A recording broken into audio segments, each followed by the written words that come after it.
Good morning and welcome to the final meeting of 2023 of the Calaveras County Board of Supervisors, December 12th. We will be going into closed session. Madam Clerk, can you please read out the closed session item? Item 1, pursuant to Government Code 546, conference with County Designated Labor Negotiators Judy Hawkins and Nick Marvin regarding the following employee organization: Service Employees International Union, SEIU, Local 2015. And do we have anything that we need to report out from last meeting in closed session? No, I believe that was done last session. We're good? Yes. Okay, is there any public comments? Seeing none in the room, we will go retire into closed session.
Good morning and welcome to the final meeting of 2023 for the Calaveras County Board of Supervisors.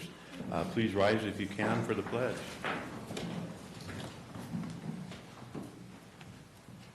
Council, can you please lead us? I pledge allegiance to the flag of the United States of America and to the republic for which it stands, one nation, under God, indivisible, with liberty and justice for all. Thank you.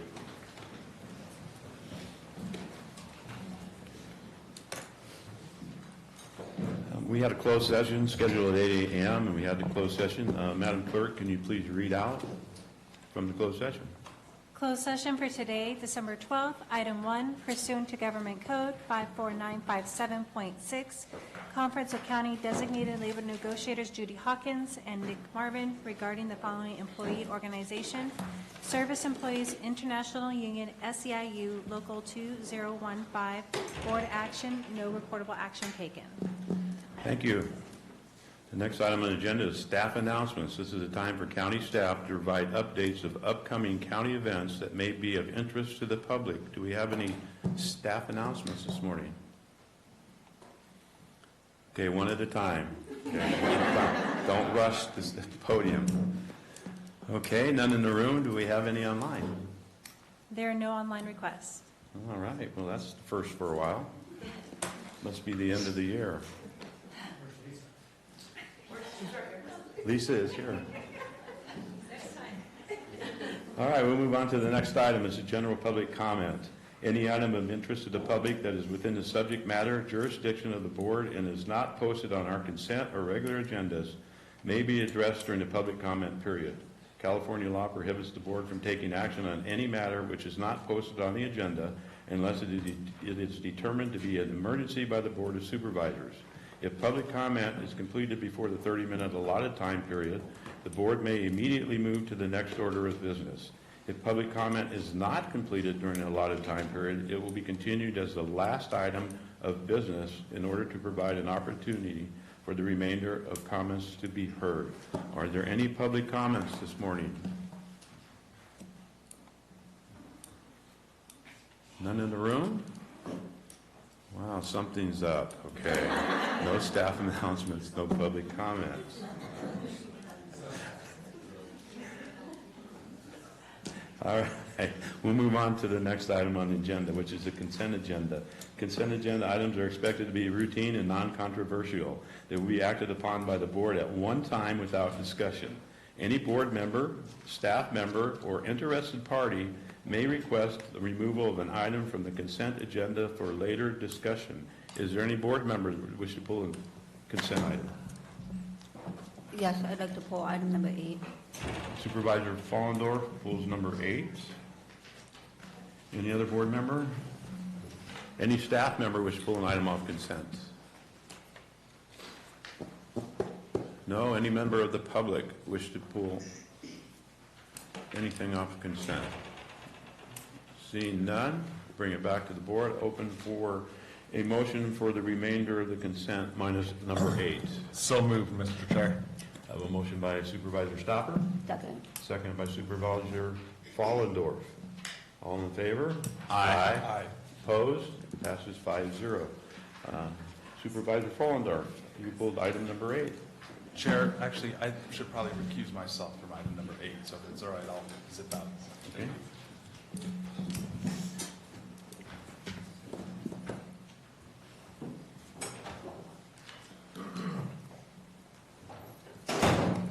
Okay. I have a couple questions, and hopefully maybe Doc can clarify some of the language in the agreement. One of the biggest things I'm concerned about is the date frame. My understanding, at least when I voted at the beginning of the year for the fiscal year, it was only supposed to be a one-year allotment, and I see this terming out at 2026, and I am worried about that. I know it says in there that there are options, but given the changes going on, I don't want there to be an assumption of intent that the county will be actually obligating these funds over the next subsequent years. So the date really concerns me on that, because that's not what I voted on and supporting to give their 1-year allotment. The other issue I have is in the clause of the marketing of tourism for the west side. I thought this was supposed to be in conjunction with the current tourism marketing plan. So if it's not, what is the blueprint of we are agreeing with what that marketing plan is going to be like? And I didn't see a plan attached to this agreement for this. And I'm asking because if the board, the majority of the board chooses to continue this in the next fiscal year and beyond, I want to see what the data points are. What is the plan that we're supporting on this? Because this, it's not clear what that is. Also, the other thing is, I think this is a carbon copy of another contract, and the chamber is primarily a membership organization, and that's not in the mission statement or the vision of this.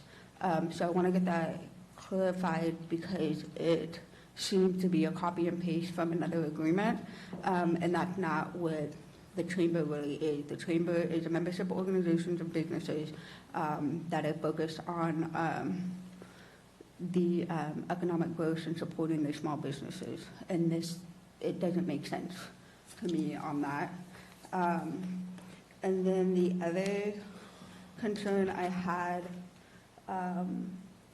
was in the liability, it just making it clear, not just the board, but I wanted to see if there was any way to make it clear for the membership, because it is a membership organization, not that liability. It's just not, the board works off of the memberships, not just them.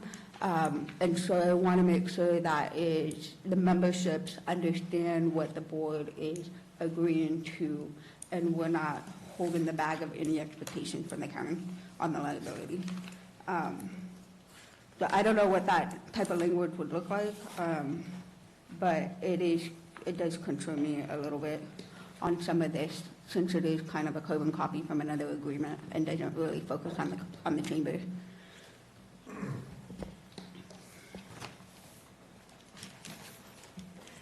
Supervisor Follendorf, through the chair, we can certainly revisit the time frame in the agreement. As far as the marketing plan, I do believe someone from the chamber's here, and perhaps they can address some of their plans for marketing, and we could request that they come back at a later date for a presentation on exactly what their plans are for that. As far as the legal issues that you have raised with the agreement as far as liability, I would let counsel speak to those. I hear what you're saying, Supervisor Follendorf. I think that from, when we're looking at this agreement, the agreement obviously is between the county and the organization. And so, we can only write in terms that bind the county and the organization. The relationship that the organization has with its membership and how they would or would not be liable for the board or the organization's dealings is as between them. Yeah, but we're using public funds to give to an organization that is supposed to be membership funding. And so what is there at the accountability of the memberships and ensuring that we're not having unintended expectations of what these funds back to the public of what they need to be using that money for? And so I just want to make sure that it's clear. I mean, I understand where the board's going, but I want to make sure that extends beyond the board of what their membership is supporting for the county to give this allocation of funds from the. Okay, sorry, I probably misunderstood your question. So I don't see that as a liability or indemnification question. That's more just what are the funds being used for, or the purpose of the funds, which is something that could be, further written into the agreement. It's for. Correct. Yeah, but there's no blueprint. I mean, it's like any other organization we give money, but we also have a return of expectation of what the board or whether it's a board or the, in this case, membership, have an expectation. And I think it needs to be clear. And, you know, one of the biggest concerns I have is because of the rapid changes that are happening, and I don't know what that's going to look like in another year, and I'm concerned that there's going to be unintended expectations from this board of those funds because of membership expectations of the board, and they're not going to be able, to be frank, they're not going to be able to execute. And so I think, and I don't want to speak for the CAO, but I do think that, you know, obviously, so the board budgeted these funds already at budget. The intention with this agreement is to create some expectations and, I don't know what word you want to use, accountability for how the funds will be used. If the board wishes to direct staff to revise this or put in different, then we certainly staff can certainly work on that and go back. Obviously, it'll require, you know. Go back and start. Correct, the chamber, we can't make unilateral changes, correct. Supervisor Stopper. I did have some questions from some constituents on this, and just to make it clear, because it was specific on one of our expectations that we did discuss during the budget hearing, and part of the reason we are giving them the money is to bring up the amount of marketing for, you know, visitor-based and business-based on the west end of the county. So in this part, with the money that we're giving them, the expectation is for them to bring that marketing up to a certain level. But this doesn't bind the money from the member base to be able to market the rest of Calaveras County when it comes to businesses and everything. And so that's. But they specifically I'm said I'm what? talking to my constituents' question, Ms. Pollendorf. I know, but the contract says west side, so No, I don't I think understand. Yeah, that's what I think your confusion is, because it's with our money, not their money. That's our Correct. expectation with the money that we're giving them. The money that comes from their member base can go to the rest of the county wherever they want. That's pretty clear to me. This is only for the Yeah, for the money 50,000 now. that comes from us.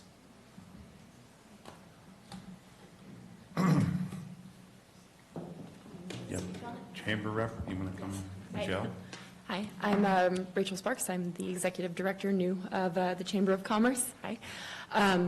So, yeah, the focus with the money that I have been given so far is we are working on promoting, the west end of the county specifically is kind of where most of it will go. We do not have a complete plan yet to kind of show that out, but I would definitely meet at a later date and be glad to present a full business plan for that money, if that's something that the board requests. So, yeah, sorry, a little nervous. Is there any specific questions I can answer right now? Supervisor Garamendi. I'm sorry, this isn't a specific question here. I mean, you've been on the job like 3 days. I don't think we can hold you Pretty to be new. responsible, and I know there's been a break, so Yeah. we should not expect that from you. But I think one of the things I just want to emphasize is that, you know, this money is to augment efforts for marketing on the west side, and I'm going to include a lot of the north side. And I want to make it very clear, I think we all understand this is an annual donation that we're making, so there's no guarantee, and we could be specific about that.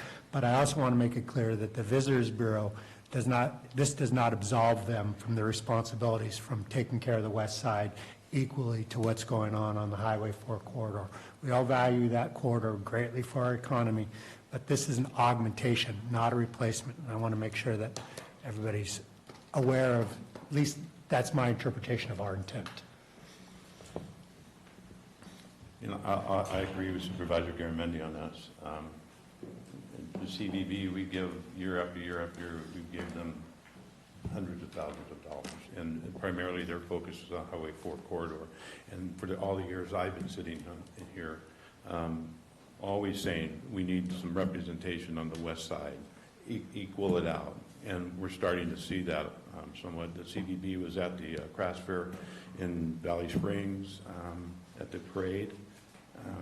So we are seeing it, and it's truly appreciated. But this is it was given direction when we had it at budget, And this is part of the agreement, and again, like county council says, if we change any of this agreement right now, it's going to have to go back and recirculate it around and redone, and it's taken since budget time to get it here now, because of a lot of things that were said and were being negotiated and talked about. But this is the basic agreement that was, I think it was brought to us before, and we agreed. So those are my comments. I'm just concerned about using the augmentation if the expectation is still CVB. So where is that unit? Because at least my intent was to help bring the chamber and CVB more together in a unified collaborative effort. And so to ensure that those businesses are being represented, and that's one of the biggest concerns. What does that look like? Because if you have someone who is fairly new, I mean, how are we going to support that unity rather than continue to be two separate and be siloed? I get the mission statement and the visions are very good, but at the same time, they're still trying to bring in those dollars into this county to continue to support all of these services. But what does that augmentation look like? And that goes back to the marketing plan. I just want to make sure that those expectations of what the intent is going to be truly reflected, because if we put this investment and we have a return on that investment, then that's something to discuss about in the next year, but we don't have any data points of where we're going to be able to support that, of how those dollars are going to, we're going to see those dollars return, whether it be in sales tax or TOT or what have you. And that's why I'm asking for a marketing plan. It's not, I want to make sure that this investment, so we can continue to support this collaborative effort of bringing the two entities together to maximize organizations we already have in this county to do the best for our small businesses and tourism. Mr. Chair, I agree, Amanda, and I think that bringing these things together we're well on the course for that. We're on a new day. I understand you're wanting to have accountability and a marketing plan. I asked the CVB for 7 years to have that. Well, we gave them millions of dollars. 7 years later, we have an agreement where they've just this year will be our first year of reviewing their business plan and marketing plan. This year, we still haven't got the final one yet from them. So I think this is a good path forward, and I concur that we should do that. They should come together, and I think we should have a little bit of patience. Certainly we showed endless patience for the CVB at the cost of millions of dollars, and we're having a positive outcome. So that's all my comments. Supervisor Stopper. I've seen them come together consistently over the years. They've worked together phenomenally. I see this relationship building. I see it as a positive thing for the county as a whole. You know, to help get two entities, you know, more latitude to collaborate is a good thing. What's your name again? Rachel Sparks. Rachel Sparks. Well, welcome, and we look forward to working with you. Sorry, go ahead, Gary. I do have one request. Is it possible that you could come before the board and give us update reports, say quarterly, over the next year, and just give us a report on where we are, this marketing plan and what's going on? That sounds excellent, yeah.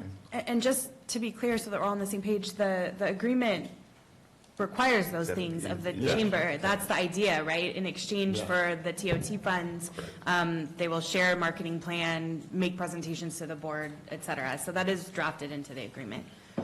I wanted to make it quarterly. It does say they come for us, but I'm trying to make it at least quarterly, at least the first year here that we've given you the money. And so it makes everybody else feel more comfortable. You guys are working together.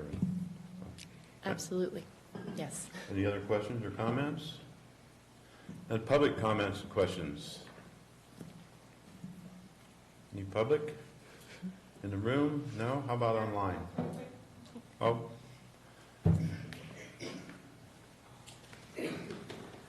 I'm Cheryl McEwen Harper, District 2 resident, and I really like what you just said about accountability. I read the agreement, and I did not see that they were being asked to report on this as a new program. all I saw was that the contract read once a year next year, so I really like what we just talked about in keeping them a little more accountable on a new program. And then I'd really like to see that level of accountability with the Visitors Bureau. Thank you. Any other public comments in the room? Seeing none, is there any online? There are no online requests. Okay, I will bring it back to the board. So, Open. to clarify, we're not recommending changing the year. We're not what? Recommending to change the year. I think we probably should, because we agreed to 1 year on fiscal. This is the one part I heard clearly from you that I agree with, Amanda, is that it says 3 years in the contract right now, and we probably should bring it back, because we only agreed to a 1 year at this time, and then it would come back and we would approve it after that. It's not a 3 year thing that we agreed to at the budget time. Mr. Chair, if I may, I agree, Ben. We didn't agree to 3. I think we're making that very clear in the public that this is an annual thing. I don't want to speak on behalf of council and CAO, but I imagine this is just to make sure we don't have to do this annually. So Supervisor Garamendi, through the chair, council and I have conferred, and we could amend the time frame in the agreement, and if you would give me the authority to sign with that one amended change. So we could vote on it now. You could, yes. So, right, and to be clear, while it is a 3-year agreement, it is very clear that these are TOT funds that are fully within the board's discretion to allocate or not allocate at budget time in whatever amount the board chooses. And the idea was, as you say, Supervisor Garamendi, to do a 3-year agreement so that in the event the board does allocate funds for the next 2 years, we would already have this in place. And that does mirror the agreement with the Visitors Bureau. That said, yes, if a majority of the board were to direct staff to go back to the chamber and make it a 1-year agreement and give the CEO the authority to sign, we could certainly do that as well. It's completely up to you. Based on that, do I have a motion? From what I'm hearing, it doesn't matter either way. We can change the amount of funds it is, even if it's a 3-year agreement. That's correct. These are general funds fully within the board's discretion to allocate at budget. I'm willing to make a motion for not amending it and moving forward with the contract as it is. I have a motion by Supervisor Second. Stopper. I have a second by Supervisor Garamendi. All in favor? Aye. Opposed? Nay. Passes 3-1. I'll get Mark.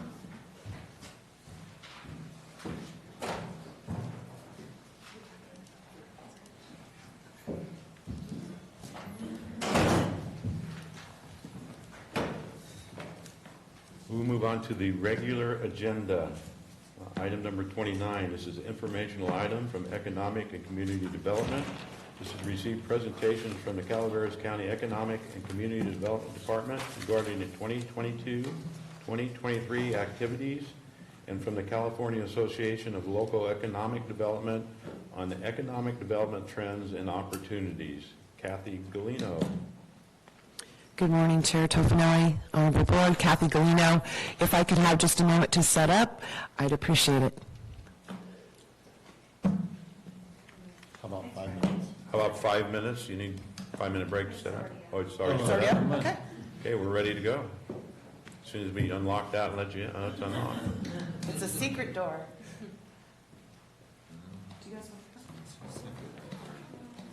I can see it.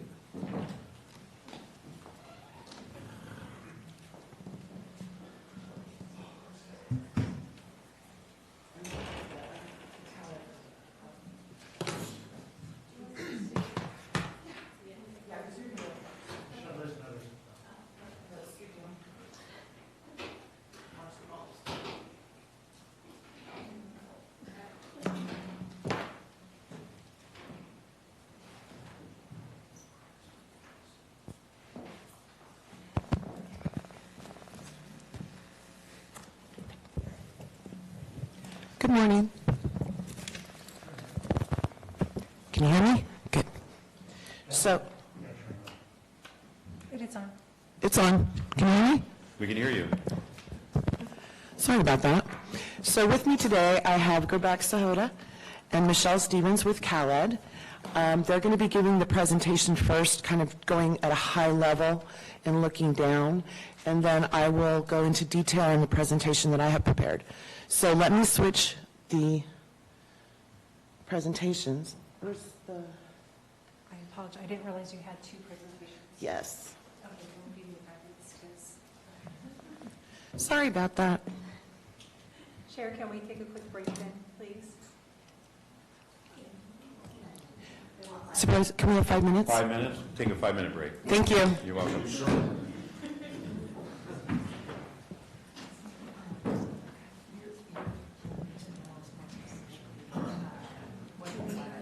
We need the...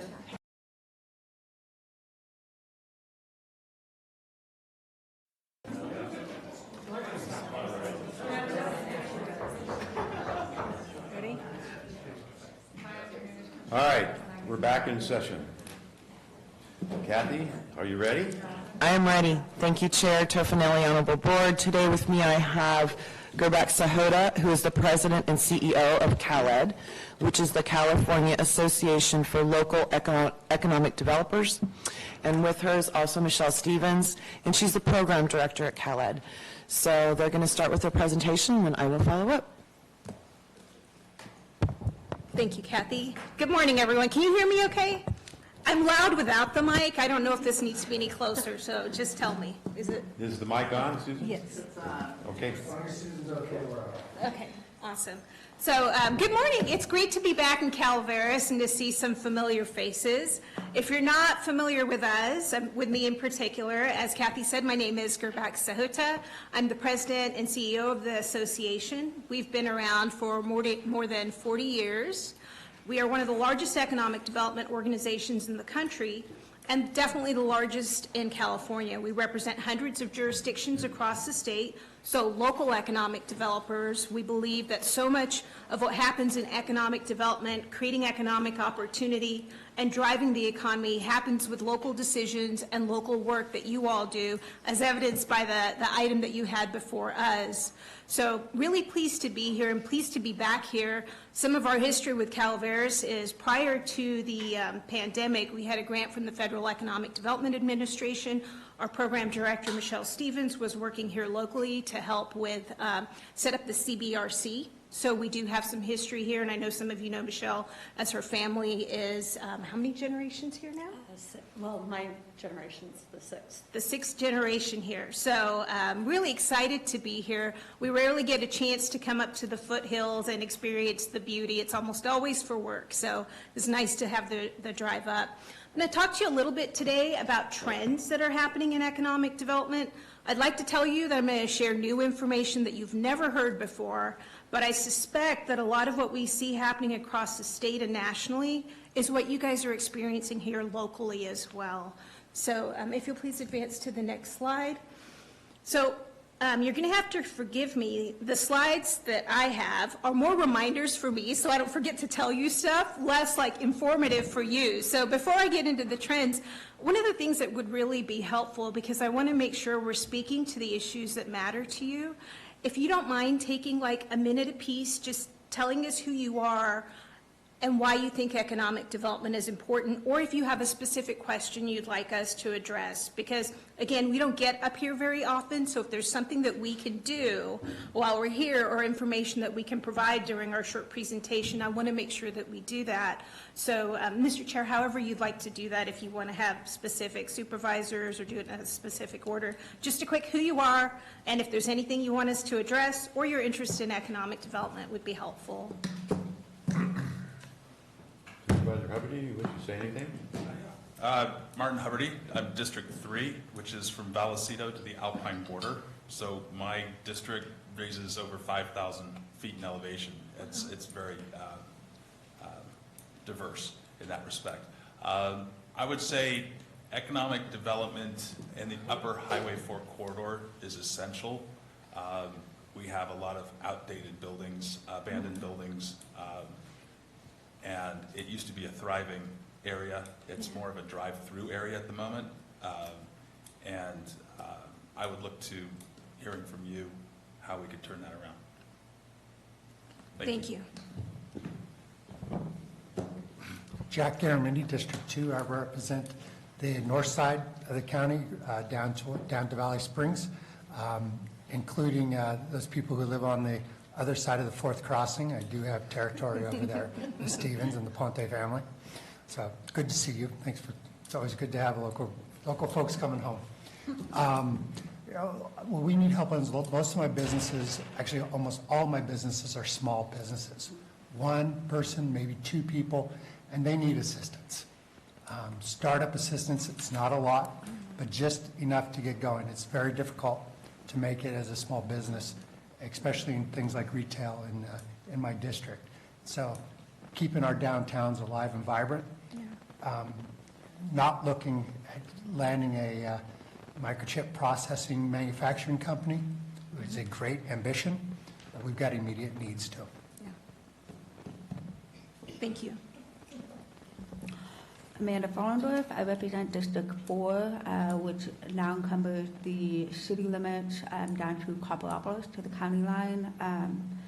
And for economic development is the investments that the county puts in to allow for developers and small business owners to come in and want to start their businesses here. I think one of the challenges we have, especially when you look down in the lower Copper area, is infrastructure, making sure that a lot of that is in place for people to want to put their development in. And so what did that look like for attracting business, not only just business attraction, but housing as well, to entice more housing so we can keep people from commuting and staying here locally, and not just in this district, but just across the board. And I think those are some of the huge challenges of why investments are not being made in this county. Supervisor Stopper? Ben Stoppard, District 5, Rancho Calaveras down to Highway 26, the San Joaquin County line, Stanislaus County line. We are primarily a bedroom community. 70% of the workforce travels outside the county for employment. Expanding business opportunities, not even necessarily in my district, because there isn't much area to do that in my district, but expanding business opportunities and bringing some more of our people home to work would be phenomenal. And then one thing you did say is, comments, because you don't make it up here very often, try to make up a little more often. Absolutely. I'm Supervisor Toffanelli, District 1. My district runs from the county line in Wallace, primarily up through Highway 12 and up to 49 here, up to including San Andreas. The situation is economically here for businesses, it's hit or miss on a consistent basis. I mean, you have, and that's probably true throughout, but the smaller businesses that we have, and a lot of it, most of the people that live in Ben's district come into District 1 because, again, his district is more rural, and there's not a lot of commercial property there available for them to do, although there's a lot of people that work from home. But we're looking to keep those people. A lot of my people go into the valley to work too, and we're looking to help businesses here expand and bring people here to work and keep them here in the county working. Thank you.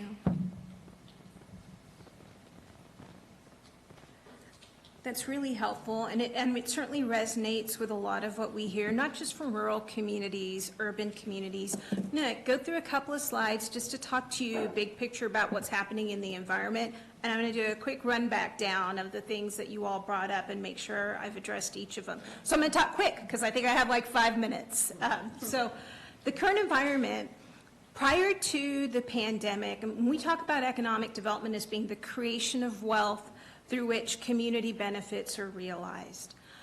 And that's a really clear definition from our perspective, but it's a broad definition, right? It's how do you create economic opportunity, help businesses thrive so they can then employ residents so that they can thrive, and then you generate revenue that helps your coffers so you can provide the services that your residents expect.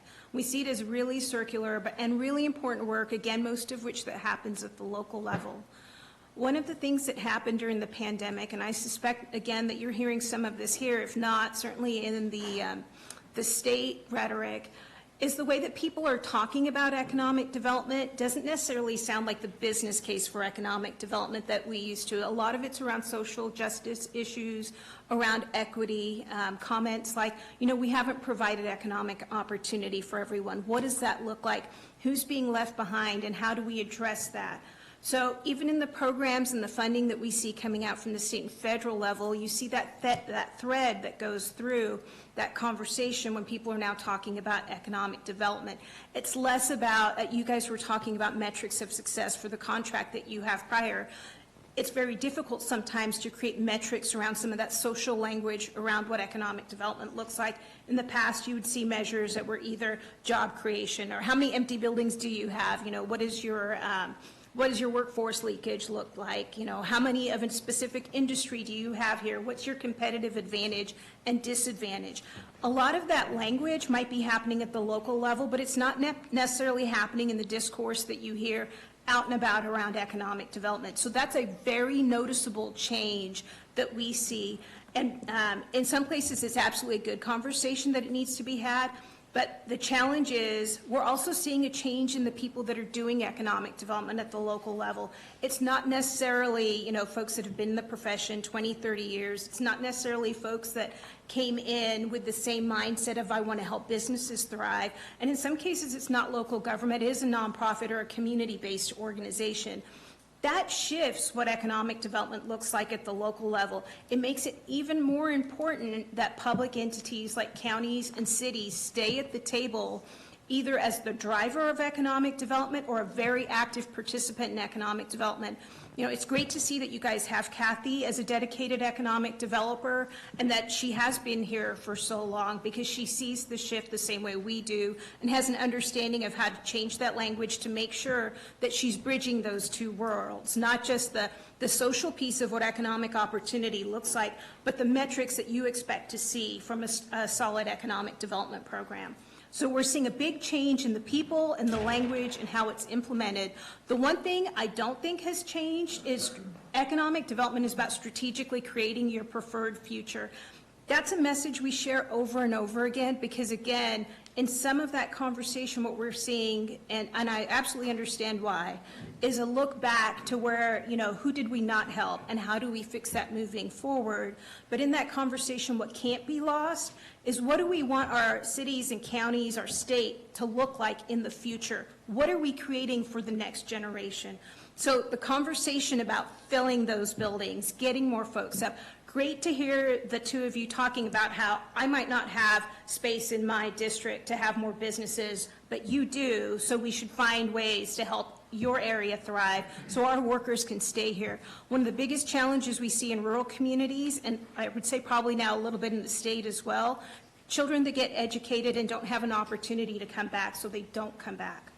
This is a long-standing concern, and I don't think that this is a new trend. I think it's a trend we don't talk about enough.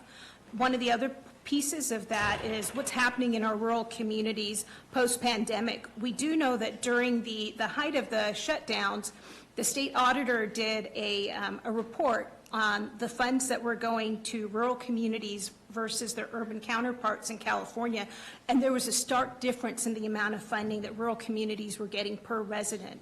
So has that changed? Are you guys getting the support that you need higher up? And that's something we watch for carefully. I know that you're actively engaged with RCRC, which also plays a critical role in making sure that, we're watching for resources for you or ways to help for your programs. But what's happening with rural communities is, I think, a huge concern, especially for organizations like ours. We have a rural exchange where the rural cities and counties in California come together to talk about economic development.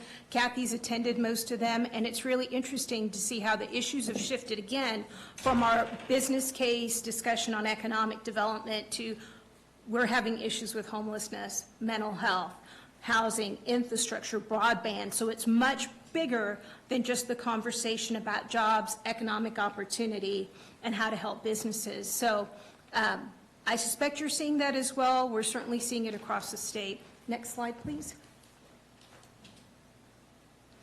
So a couple of quick myths. I always make sure I include this slide, and most of it is to make sure we're all talking about economic development in the same way. In this change of language, in the change of the environment, one of the things we definitely want to be clear on, what are the metrics of success look like? Just as you were talking about that contract, what does success look like?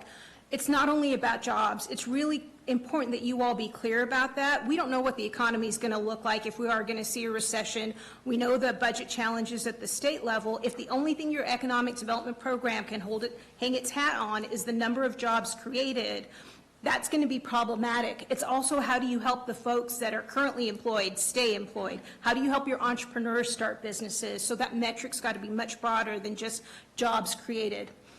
Focused on attraction. So there is, it wouldn't surprise you to hear that, when people think of economic development, they think of only chasing new businesses. I heard so many of you talk about the need to help current existing businesses. Economic developers understand that. You guys understand that. It's really important that you talk about that as a metric of success. Economic development is a pro-business lobby. Economic development is a pro-economy lobby. We care about what the economy is doing. We care that we're building out an economy that creates opportunity for everyone in a way that's consistent with our community values. And that's at the local level. Not every community in California is the same. So your metrics might be different community by community, and that's okay. Not all of California, not every city and county will have the same metrics, the same values that you want to see in your economic development successes. So we're not just pro-business. Connection to workforce, housing, specific industries. I mentioned to you a little bit some of the challenges we saw pre-pandemic and post-pandemic is the amount of funding that was coming out. You all know this from your position as electeds. When there's more money, everyone can find a way to get a piece of that money, right? Especially if they need it to, whether it's a good cause or not. With economic development, there was a lot of money flowing from the federal and state level to support local economies. But what you saw were conversations and narratives around, I help small business, I'm all about economic development, we should get the funding. Wait, I do housing, you can't have economic development without housing, we should get money. I help workforce. We train workforce. Workforce and economic development are the same thing. We should get all the funds. You should be really clear on how each of those pieces support the economy, but have a clear understanding that you have an economic developer that's working specifically to support your economy that should be touching all those pieces, or at least has a very clear role inside that framework. Because obviously workforce, housing, and being clear on what your specific industries are that you want to help are important component pieces of your economic development strategy, but they're not the whole story of your economic development strategy. And you mentioned tourism earlier and the work that the Chamber does with the already existing businesses. The final piece, we heard a lot that traditional economic development is not connected to people and place. And I would just say flat out that's a false narrative. In California, local communities, cities and counties have been the ones that have invested consistently in supporting their local economies, without a doubt. Again, as I mentioned, you guys have Kathy, who's been on the staff for quite some time. The county supported our work when we had the Butte Fire Grant to set up the CBRC. I know that you all have played an active role, and we see this in every community. The notion that economic development is separate from what the community goals are, what residents need, I don't think that's accurate, but that is something that's out there and something for you all to be aware of if you're not hearing it. So big picture, those are some of the trends that we see right now post-pandemic. We've created a lot of materials to help people get really clear on what economic development is. We share it with the governor's office, of course, but also with our federal partners, our national partners, and at the local level. I'm going to circle back to talk about the things that you brought up. You spoke about the empty buildings and the concern about that.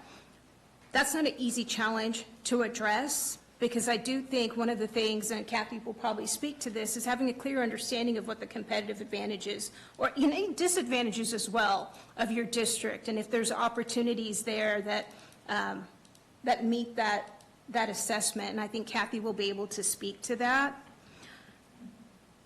Downtowns are critical. We've seen more investment in the California Downtown Association, certainly the Main Street programs. We know that those groups are critical to helping local economies thrive, especially in smaller communities.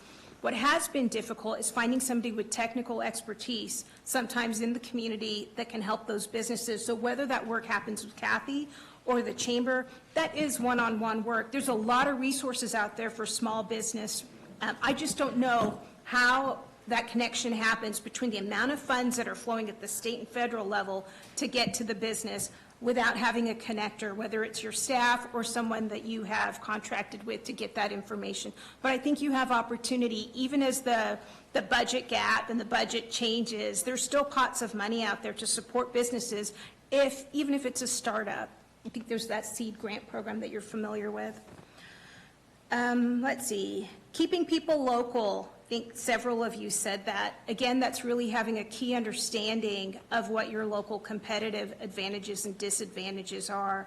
And maybe it is, if you know folks that are working from home, getting an understanding of what it would take to get them to maybe start their own business. What kind of business would they need in your community to keep them in your community? I mean, sometimes that's one-on-one work. Sometimes that's, look, we've identified, we have 15 people working from home in the same industry. Maybe there's a way we can support those folks in creating their own business, or maybe there's a business that they're working for that would be willing to have a branch here so that they don't have to commute out. That's local boots on the ground work. That's not I can give you a big picture answer to that. That said, you guys have a lot of opportunity. I'm really encouraged that you continue to make investments as a county in economic development. I don't get up here often, but one thing that's really nice to see is that when I do come up, it's not a conversation about should you invest. It's a conversation about, okay, this is what's happening out there. We know that you guys are still continuing to do thoughtful work at the local level. So that was a lot in a short amount of time, and I'm going to now turn it over to my colleague, Michelle Stevens, who is local, but is certainly recognized as a state leader in economic development, and she's going to talk to you a little bit more about what's happening at the local level and some of the practices that we see that are happening. So, Michelle, thank you. Thank you. Can you all hear me? Hopefully. Thank you for giving us the time today to talk about economic development. Kathy, can you? Thank you. So when we discussed this presentation, I was charged with drilling down a little bit more and looking at what rural communities are doing. So Gerbax talked at a high level at the state and broad trends, and so now I'm going to dig a little deeper and discuss the rural opportunities. So first of all, though, I wanted to talk about what economic development looks like in practice. And if we're talking about the economy, there's a lot of different inputs that impact it. But if we're thinking about, you need to create a positive business climate, and what does that look like? It definitely should include the long-term goals and vision, so that's the strategic planning element. That is what Gerbax referenced, really thinking about what you want your community to look like in the future. How is it going to serve the needs of all of the residents? Business community support. A few of you mentioned that the businesses need help. In a rural county, I don't want to say it never will happen, but it's rare that it's going to be a brand new business that hires 200 people. It's going to be those 1 and 2 person shops, maybe hiring 1 person. So reiterating what Gerbax was saying, it can't just be like, oh, we're going to create 500 jobs this year, because you're not going to be able to meet that more than likely. And so you need to measure your success in different ways and really look at what does our county do? How can we help the people who live here? Skilled workforce is a part of it. I know Columbia College is just across the river. So are there opportunities to partner there? Like, just because it's across the river, I myself went there when I graduated. So it's an opportunity to combine both the college and what they provide, what your businesses need. So having that conversation together. If you see a specific industry growing, maybe Columbia can help provide opportunities to train the folks that will go into that industry. So really working with your resources that you have available. We also have Modesto JC, there's Delta and Stockton. There's a lot of opportunities, not to mention, Stanislaus, Sac State. Clear regulations. This one's always up there because it's always a need. Often, when you talk to a business owner, they say, I just need to know how long it's going to take and what it's going to cost. And so clarifying that at the county level, have your fees on the website, make sure that folks know if you're pulling a permit, it's going to take X amount of days or months or whatever it may be, because if they know that, then they can plan on it. Public, private, public, public. So it's important to think public, public too, because it's not always just like, okay, we're going to partner with a business. Sometimes it's partnering with your neighboring communities or the community college or whoever it may be, the SBDC, which I know was done with the CBRC originally. I don't know if that connection is still there. But looking at who you have in your quiver that you can pull an arrow and collaborate with. Because especially in rural communities, you probably don't have the funding and you may not have the people. Not that the people you have aren't skilled enough, but they are more than likely doing quite a few things. So there's only 24 hours in the day. So finding a way to partner and use each other's strengths to get closer to your goal. Next slide. So specifically, when we're thinking about economic development, I almost feel like this slide isn't important since you guys have already made an investment in economic development, but it's always good to have a reminder. There are a lot of benefits. When someone says, hey, the budget's tight, why are we going to spend any money on economic development? Number one, because economic development helps you grow that budget. Instead of dividing up the same small piece of the pie, grow the pie. I know that's a cliche and everyone's heard it, but there's a reason you've heard it. It's much better than a zero-sum game. Job development. This is really getting to the community part of it. If you have a good job that has good benefits, you can stay and grow in your community. And so balancing that with, like, I know tourism's a huge industry in Calaveras. How do those tourism jobs impact the community? Are they higher level? And it's tough. Sometimes tourism jobs aren't higher wage jobs. So trying to balance that and make sure that you guys have a broad economic base. And then business retention. Gurak said it, I'll repeat it. I think it's the most important part of economic development. Instead of chasing something that's out there and you don't know if it's going to work out, invest in the people who have already invested in your county. Business retention is important because those folks have already said, hey, I like it here. I want to be here. I'm gonna plant my dream here and hope that it grows. So you already have, they already have 1 foot in. So now it's just help them grow. And a few of you mentioned that helping businesses grow is important. Next slide. Sorry, I should have told you a little bit ahead of time.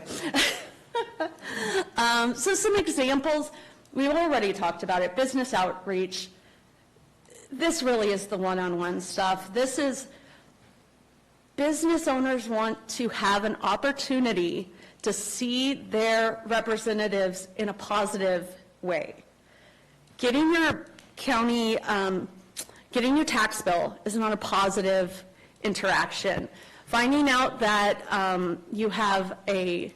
you didn't pull the right permit and now you're going to get a fine, that's not a positive way. But having an economic developer on hand who's in the community and saying, hey, what do you need? And really listening to what they need. And sometimes that economic developer cannot help them with what they need. But a lot of water is carried just by hearing them and saying, like, okay, I get that. That is a problem. I don't have a resource for that right now, but I will think about it and we will come up with some solution. Broadband development, you guys know this. An example I had was the Madera County Broadband Strategy and Roadmap. So they took ARPA funding, which I know isn't here anymore, but like broadband's a huge issue at the federal and state level. So the funding is out there.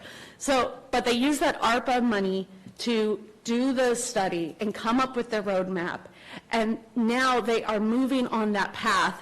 And the 1.2 million contract with CalNet was just announced a few months ago. So they created the study, they laid the groundwork. What do we need? How do we get it? And now they're moving down that path.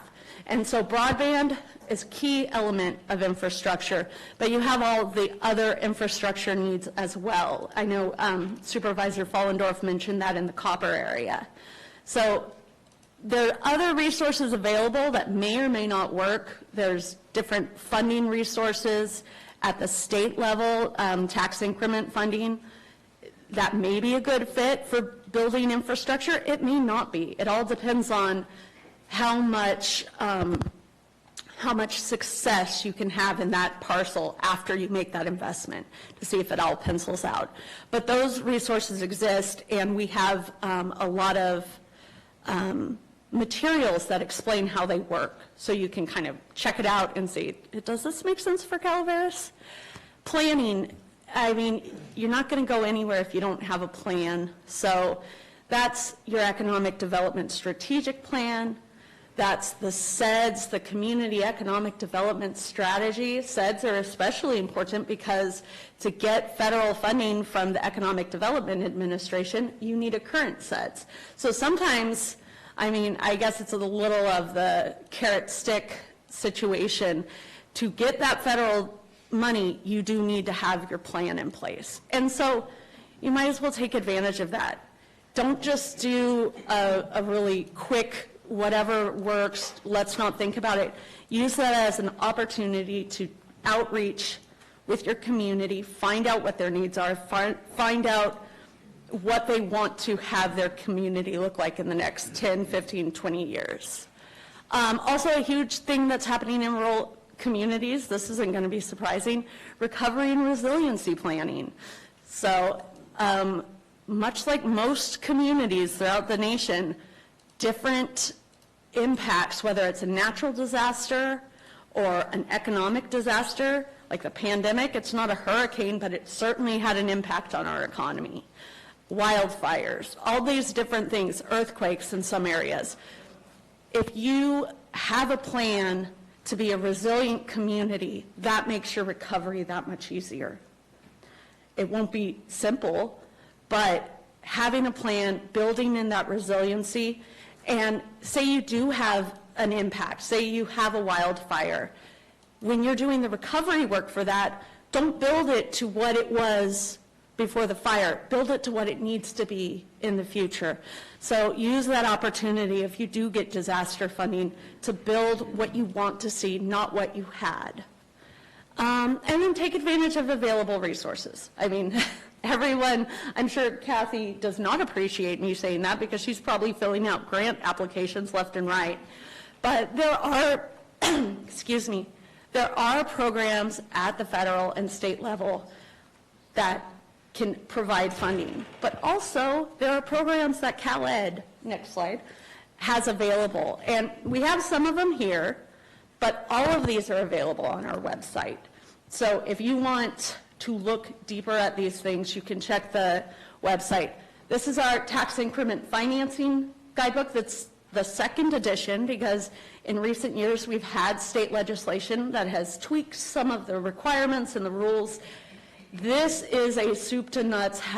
What is a tax increment financing district? How do you create one? I thought it was engaging.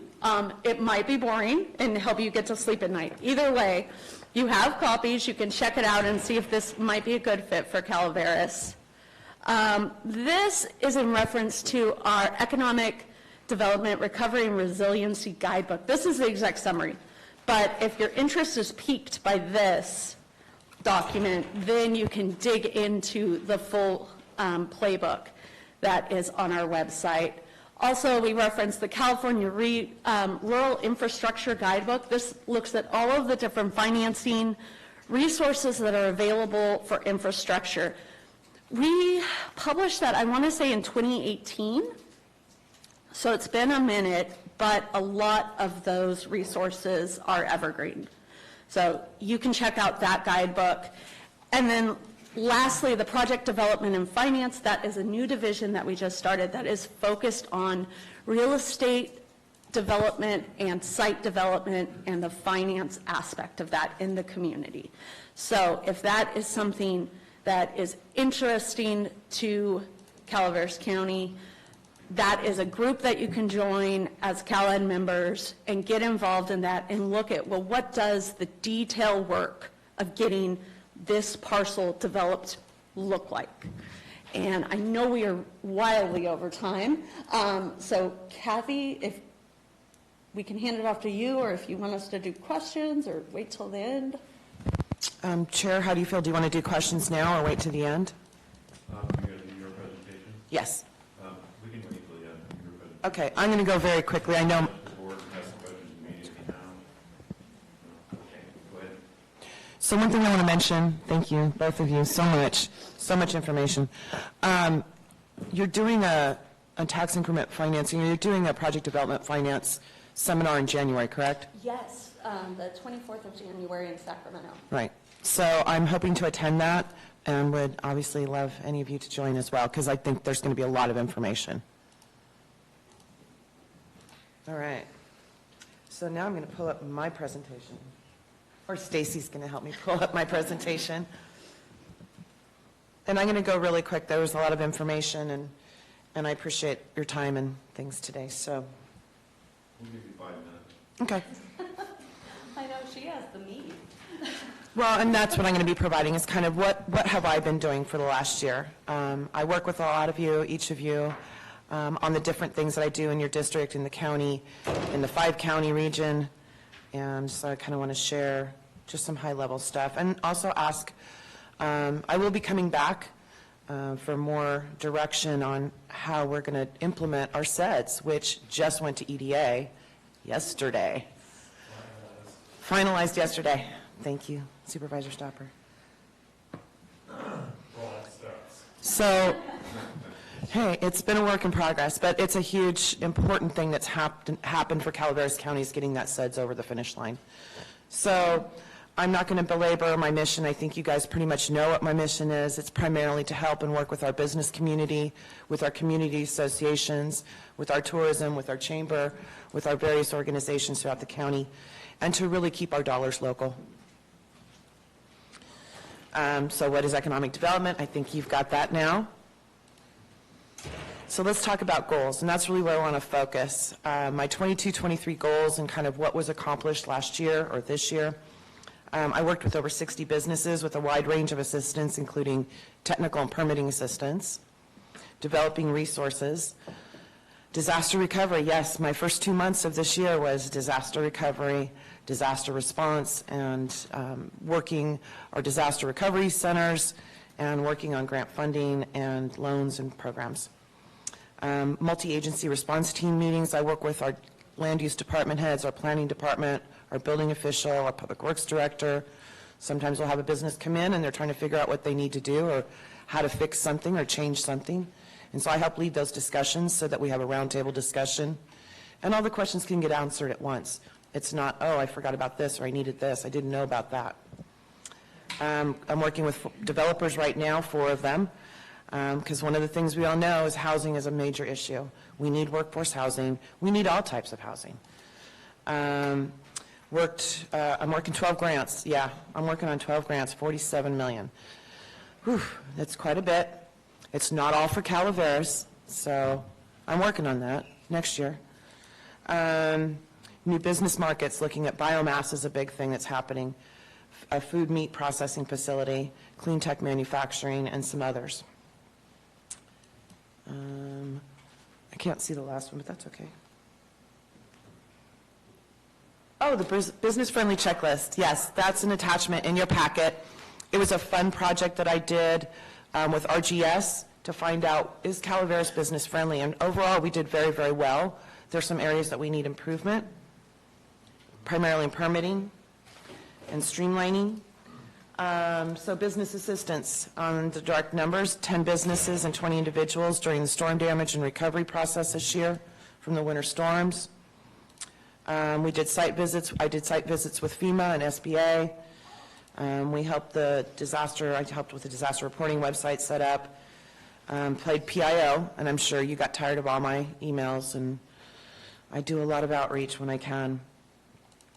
Business services, provided 14 new businesses with startup resources, permitting, licensing, workforce, funding through SBA, SBDC, assisted 18 existing businesses with compliance assistance for growth and expansion, hosted 5 multi-county meetings with business and county departments for 2 hotel developments, one in San Andreas, which we all know, and one potentially in Murphy's. Oops, wrong button. Business assistance. The website was very popular. I do keep my website very fresh. I try anyways, as well as my social media. The top visited sites are starting a business and funding and resources. A lot of activity on Facebook page, 832 followers. I've only had the Facebook page about 3 years. So 9,500 posts. I had post interactions, which is people that followed or clicked on more information. I'm averaging about 14 posts a month, which I really want to double. So here we are, the SEDS. It's going to EDA for approval. We will have a new EDA liaison or representative for our region. Melinda Matson has retired. Excuse me. And the new gentleman is Richard. Do you remember his last name? Bert, the supervisor in Seattle? Yeah. So I'm hoping to have a conversation with him. I don't know if he'll be at the CalEd conference, but that would be a great thing. Because at the conferences, it's a great time to really meet these people that are going to help provide funding and put a face to the name and look at our community. Other goals are on the SEDS. There was 4 major identified areas. I'll go into more information on that in the future. I'm trying to keep this short. So there's housing. I work very closely on the housing partnership with our developers, with our Health and Human Services Agency, with our planning director. It's part of our housing element. Working with developers, looking at 75 units right now in Valley Springs, San Andreas, and Copperopolis. Participated in the housing partnership, as I mentioned, evaluated other housing opportunities, and looking at grants to incentivize development. I know that there's CDBG out there we're looking at trying to figure out how can we take that and make that work for infrastructure, for housing, all types of housing. Again, it's not just one type, it's all types. Partnerships, I think you pretty much know all these CCWD quarterly utility meetings, working with the Central Sierra Economic Development District, Medalla Job Training. Again, these are all components of building that puzzle of collaboration and partnerships. There's a new quarterly county and city meeting that CEO Hitchcock and City Manager Rebecca Callan will be doing, which is great, another way to partner with our city. We have monthly department head, land use department heads. You can see that there's a whole bunch here, and I'm trying to keep it short. I don't think there's any surprises. Golden State Connect. As you know, I'm working very strongly in the broadband area for FFA grants as well as our LADA grants, BEAD funding, and all the various channels that are coming through. The SURF funding, which is now the California Jobs Act. They've changed it from the Community Economic Resilience Fund, which will mean a lot of funding potentially for Calaveras County in the future. We are still in the planning phase along with the Catalyst funding, which is about $9 million for our region. Looking at sustainable recreation, forest economy, clean health or clean environment, clean energy, sustainable agriculture, community health care. Those are the top industries. Prop 68 grant, I'm happy to report that we're closing out 2 of those grants, one for Feeney Park and one for Alex Quinones Park, but always looking for more funding through California Parks and other community resiliency opportunities. Work closely with the Parks and Recreation Commission, working on our Parks Master Plan with administration. We've got FAA funding that we're working on. Unfortunately, we did not get the $500,000 for solar at the airport. I was very sad, but I'm going to keep trying. We've got capital improvement projects at the airport that we're going to be pushing out for a year to 2 because of funding. Broadband I touched on, community development block grant, looking at a great project opportunity right now. And I still get my PG&E funding. So the top 3 special projects I'm working on right now, I'm looking for a $3.5 million financing gap for the Wilseyville biomass facility and Phoenix Energy. Looking to site a regional meat processing facility either in Tuolumne County or Calaveras. And Supervisor Follendorf, thank you for supporting that and being part of that. And then increasing our hotels. So looking at 2 mid-scale to upscale hotels, again, one in San Andreas and one potentially in Murphy's. So online community survey, I'm just going to touch quickly because it's still rolling. I was thinking I would have all the data by now and have it all compiled. I'm going to come back to the board with that information. I've got about 45 or 50 respondents. A lot of information. All the communities and districts are represented. Businesses are filling them out. They're also available in paper form. I will mail them out. Actually was talking to someone. I might actually just start walking around with them in our communities. And they're also available at the libraries. And it's online on the county homepage. So I touched on the business-friendly checklist. We've got some places that we can work on, and we're going to work on them.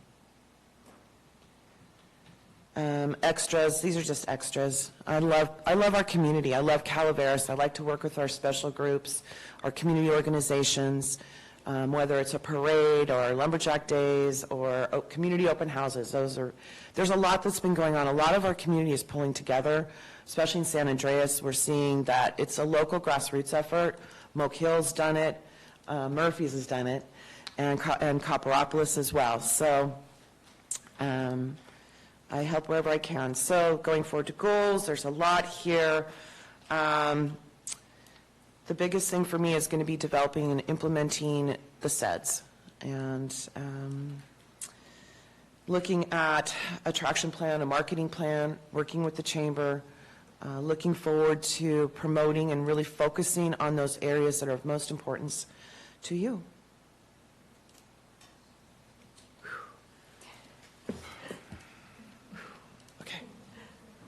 Any questions and comments? Questions and comments. We'll start with the board. Any questions or comments? Supervisor Stafford. Thank you. Thank you for bringing up the SEDS. We finished up yesterday through the Central Sierra Economic Development District. This just opens us up with the EDA and everything else to I don't want to say funnel, to receive funds through our strategic plan. And yes, Melinda Matson's on the way out. I am optimistic about the new gentleman from Washington, although, you know, the West Coast is represented in a large area, and he is from Washington, so hopefully he can get his eyes personally on Calaveras County somewhere along the way. Housing. Key issue throughout the state, much less we are filling it here, infrastructure for that housing. Water, sewer, everything else. That's one of our biggest hurdles. We can have people with money to develop, but if we don't have the infrastructure in place, those costs can go through the roof to the point where it doesn't pencil out. So I'll keep it short and sweet to that point. Any other board comments? See, now I'll open up to public comments. Mr. Stout. Good morning. Hello. How are you doing today? First off, I want to thank you for all your hard work. I'm afraid a lot of it was lost on me, but because I'm old. I'm just here to pick up a cake, so I stopped in to say hello and wish you happy holidays in the spirit of the agenda item. Take care. Any other public comments on this item? Mr. Bolger, good morning. Chair Toffanelli, Honorable Board. Want to thank you guys very much for that presentation. As a serial entrepreneur in this county, all small businesses, I wasn't able to be here right away, but I did listen in on Calaveras Community TV. Thanks, Susan. What really stuck to me, and I think we can all agree on, is retention. Investing in businesses that have made investments in this community. And it's really comforting, it's empowering to hear that, and I think that it's something that we as a community, it being tight-knit, it's something we can really work on. And I don't want to conflate this agenda item with number 35, but just keep that thought in mind. We're going to talk about that later. Thanks, guys. Appreciate it. Thank you. Any other public comments in the room? Seeing none, are there any online? There are no online public comments. No online public comments. Well, I'll bring it back to the board. Is there any other comments from the board? Final comments? Thank you. Seeing none, thank you very much for your presentation. Thank you. And we'll take a 5-minute break. We'll let staff do a break.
I see how it is. We're moving on to item number 30. This is an action item from Administrative Office. This is to make a public benefit finding and approve the solid waste fee increase refund program. And I see Denise Hubner is here to give us the presentation. Good morning, Honorable Chair, members of the board. Denise Hubner, Deputy CAO. I'm bringing this item forward today due to the concerns the board expressed regarding the impact of the solid waste fee increase on low-income residents. Administration worked with HHSA to determine funding options. It was determined that HHSA did not have funding eligible for this use. At final budget, a transfer was included from the Integrated Waste Management CIP payback amount to cover the cost. The program eligibility requirements are, do you want to pull up the flyer, Stacy? Applicants need to submit a completed application and proof of payment. It must be their primary residence. They need to meet income eligibility requirements, which are in line with DHCS Medi-Cal eligibility limits. The program timeline is, it's our intention to run the program from January 1st, 2024 through June 14th, 2024. This is to ensure that we can issue refunds and cover all expenses prior to the close of the fiscal year. If approved, admin will administer the program, and the flyer and application will be posted to the IWM website, the administrative office website, and be handed out in HHSA program packets. Does the board have any questions? Is there any board questions? Seeing none, we'll open to the public. Is there any public comments on this item? Questions, comments? Seeing none in the room, is there any online? There are no online questions or hands raised. All right, then I will bring it back to the board. I'm open for a motion on item number 30. So moved, Mr. Chair, and thank you for bringing this up when we're going through everything. It's a phenomenal idea, and thank you, Denise, for the work. So we have a motion by Supervisor Stopper. I'll second. Second by Supervisor Hubner. All in favor? Aye. None? Excuse me. Any noes? Passes 5-0. Thank you. Train of thought there for a minute. Okay, item number 31, we will move on to. This is an action item from the Administrative Office, is approved noticing for Title III funding proposal from the Secure Rural Schools and Community Self-Determination Act of 2000 in the amount of $114,000, $114,940.94, and begin the 45-day comment period. Marcos, you're up. All right. Good morning, Honorable Chair, members of the board. Marcos Munoz, Assistant CAO. Today I am here seeking approval from the board for noticing of the Title III funding proposals. If approved today, it will open up the 45-day comment period, which will close at 4 p.m. on January 26th. So Secure Rural Schools Title III funding, or SRS funding, is funding that can only be used for specific purposes. Those purposes include Firewise community programs, reimbursement for emergency services on federal land, the development of a countywide wildfire protection plan, and equipment purchases related to emergency services, and some broadband telecommunication services. So currently, the county has $114,940 available. So we posted and asked for project submittals, and we received 2. Those projects are one from the Sheriff's Office at the amount of $30,000. This is to supplement the purchase of capital equipment for a search and rescue vehicle. And then second, we received a proposal from the Fire Safe Council in the amount of $60,000 to provide supplemental funding for a project manager. In addition to those 2 proposals, admin is also recommending that the remaining balance from the 114, the remaining balance of just under $25,000, be set aside to the Sheriff's Office to offset the overtime cost incurred during the recent search and rescue efforts in the area of the Lakemont subdivision that surrounds the Arnold Rim Trail. So those 3 projects together would total the total amount that we have of funding available. So if approved today, we would bring back the comments along with the proposals for either the board to approve or deny after the close of the comment period on January 26th. 45-day comment period begins today once we approve this? Correct, yes. Do you have any board comments? Supervisor Gramini? Quick question, I'm not opposed to any of this, but so what is the, have we gotten the final bill for that search and rescue yet? I know this 25 is a nice start, but. We do not have the final bill at this time. We are not aware of what the total costs are going to be. Got a spitball number out there? I do not. Smart man. Thank you, Marcos. Any other board comments? See none, open to public comments on this item. Seeing none in the room, is there any online? There are no online public comments. We have no online comments. I'll bring it back to the board, open for a motion. So moved. A motion by Supervisor Stopper. Second. Second by Supervisor Hubbard. All in favor? Aye. Opposed? Passes 5-0. We'll move on to item number 32. This is an informational item from Public Health Services. This received a presentation from Calaveras County Health and Human Services Public Health Division reporting the results of the 2023 Calaveras Community Health Assessments. Colleen. Hi. Hi, you're the presentation. I do. Thank you.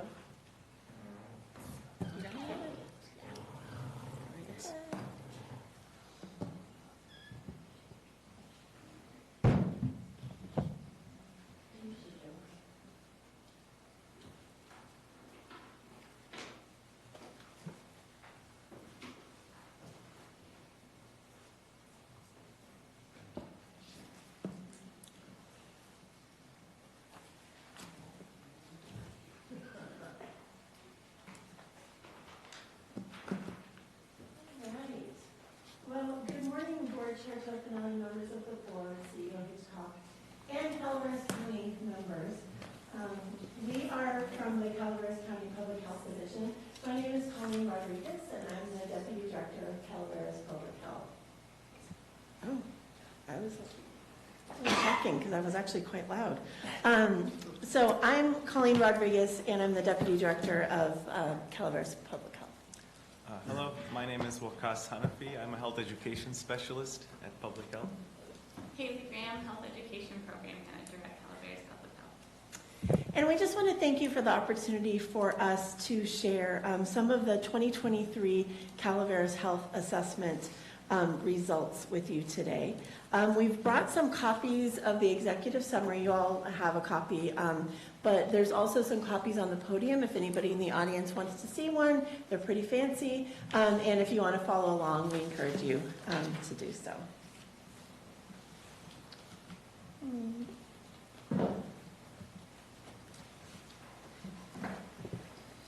We want to forward these? Thank you. You're welcome. How's it going? There we go. Which button do I push? Just click it. Okay, no, it's unstuck. Okay, perfect. So today we'll be discussing a little bit about the Calaveras County Public Health Division. We will also be talking about why it's so important to collect local data versus just accepting the data that we get from the state. We're also going to talk about how data is actually analyzed and why that is also an important factor. We're going to talk about a little bit of a summary of the results that we found, and then we're also going to talk about what our next steps are, because it's kind of an exciting time if you're interested in data, which I know all of you are. So at Calaveras County Public Health, our mission is to improve the health and well-being of everyone in Calaveras County. This is something we strive for every day and in every approach that we take with our community. Our organizational values were established by our dynamic team through a really extensive strategic planning process that we went through. And those values include community engagement, social responsibility, excellence and quality improvement, and health equity. And I'm now going to pass it on to Waqas, who will discuss the importance of data collection. All right, thank you, Colleen. So in reviewing existing health data for the county, we found a significant gap. Most available statistics are aggregated across Calaveras and surrounding counties. When data is aggregated like this, typically a small number of Calaveras residents out of a larger multi-county pool are surveyed, and then statistical modeling techniques are used to generalize and estimate statistics about our county. This creates a blind spot on the precise local health needs and issues facing Calaveras residents, which makes it difficult to track progress and target interventions and services. Calaveras may be similar in some ways to Tuolumne or Amador, but Calaveras is Calaveras. This county has its own identity and its own unique challenges. And if we want to truly understand our community's health and needs, we must gather data directly from and focused on our county residents. Next slide. Okay. And that's exactly why it was so important to conduct our own community health assessment, which was a great opportunity to ensure that voices from Calaveras aren't diluted or drowned out by the process of data aggregation. We started by interviewing 19 key informants, people working directly with the community. Then we invited community members from across the county for in-depth focus group discussions, giving them a chance to share their views. From these interviews, we identified 6 overarching themes to help develop a countywide questionnaire-based survey. These themes were health behaviors, health and well-being, community priorities, access to care, chronic disease burden, and mental health needs. Together, these complementary qualitative and quantitative data sources uncover the lived experiences and health priorities directly from nearly 600 community members. Next slide. The insights provide a data-driven foundation to identify our biggest health challenges, as well as our strengths and assets. For instance, tobacco use, prescription drug misuse, and binge drinking were identified as unhealthy behaviors where improvement opportunities exist. Next slide. Nevertheless, 88% of survey respondents rate their health and well-being as good to excellent. Next slide. And now I'll pass it off to Haley Graham to speak further about our findings. Thank you, Vikas. So in addition to the 2 categories that Vikas just mentioned, community priority, or also known as community needs or concerns within the community, came up as an overarching theme. This was broken down into 3 sub-themes, including affordable housing, the need for medical providers, and the need for additional mental health support. And so with that, we added some additional context here from our focus groups. We had one Murphy's participant also say that our home and homeowners insurance was canceled, and I'm having to go to the California FAIR plan. It's all very stressful. So this is just one scenario, but this is a really good example of how these stressors can kind of impact health. And so we look at some of these instances that we're all used to living in this community, but within this survey, we were able to identify how these connected with how people dealt with their day-to-day in health. Next slide, please. In addition to community priority, we also saw that an overarching category was access to care or barriers to actually accessing care. So 65% of our surveys respondents stated that they had difficulty accessing a healthcare provider for various reasons. We also had 1 out of 4, or 25% of our respondents state that cost was a barrier to accessing healthcare, meaning that a lot of people would not seek out healthcare solely because of the price of it. We also had one San Andreas participant mention how we talk about having all of this health care, but if you don't have transportation, you also have no health care. And so you can kind of see how a lot of these different fields and different situations kind of compound onto an individual and can impact the way that they're able to access health. Next slide, please. And so our 5th overarching category here was the rate of chronic conditions.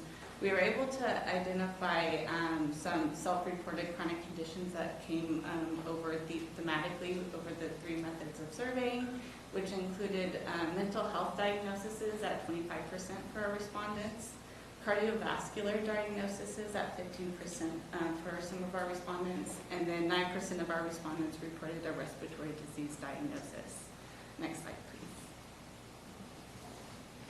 So last but not least, mental health needs was a pretty big overarching category throughout all three survey methods. Again, we saw that barriers to accessing mental health needs became one of the overarching themes.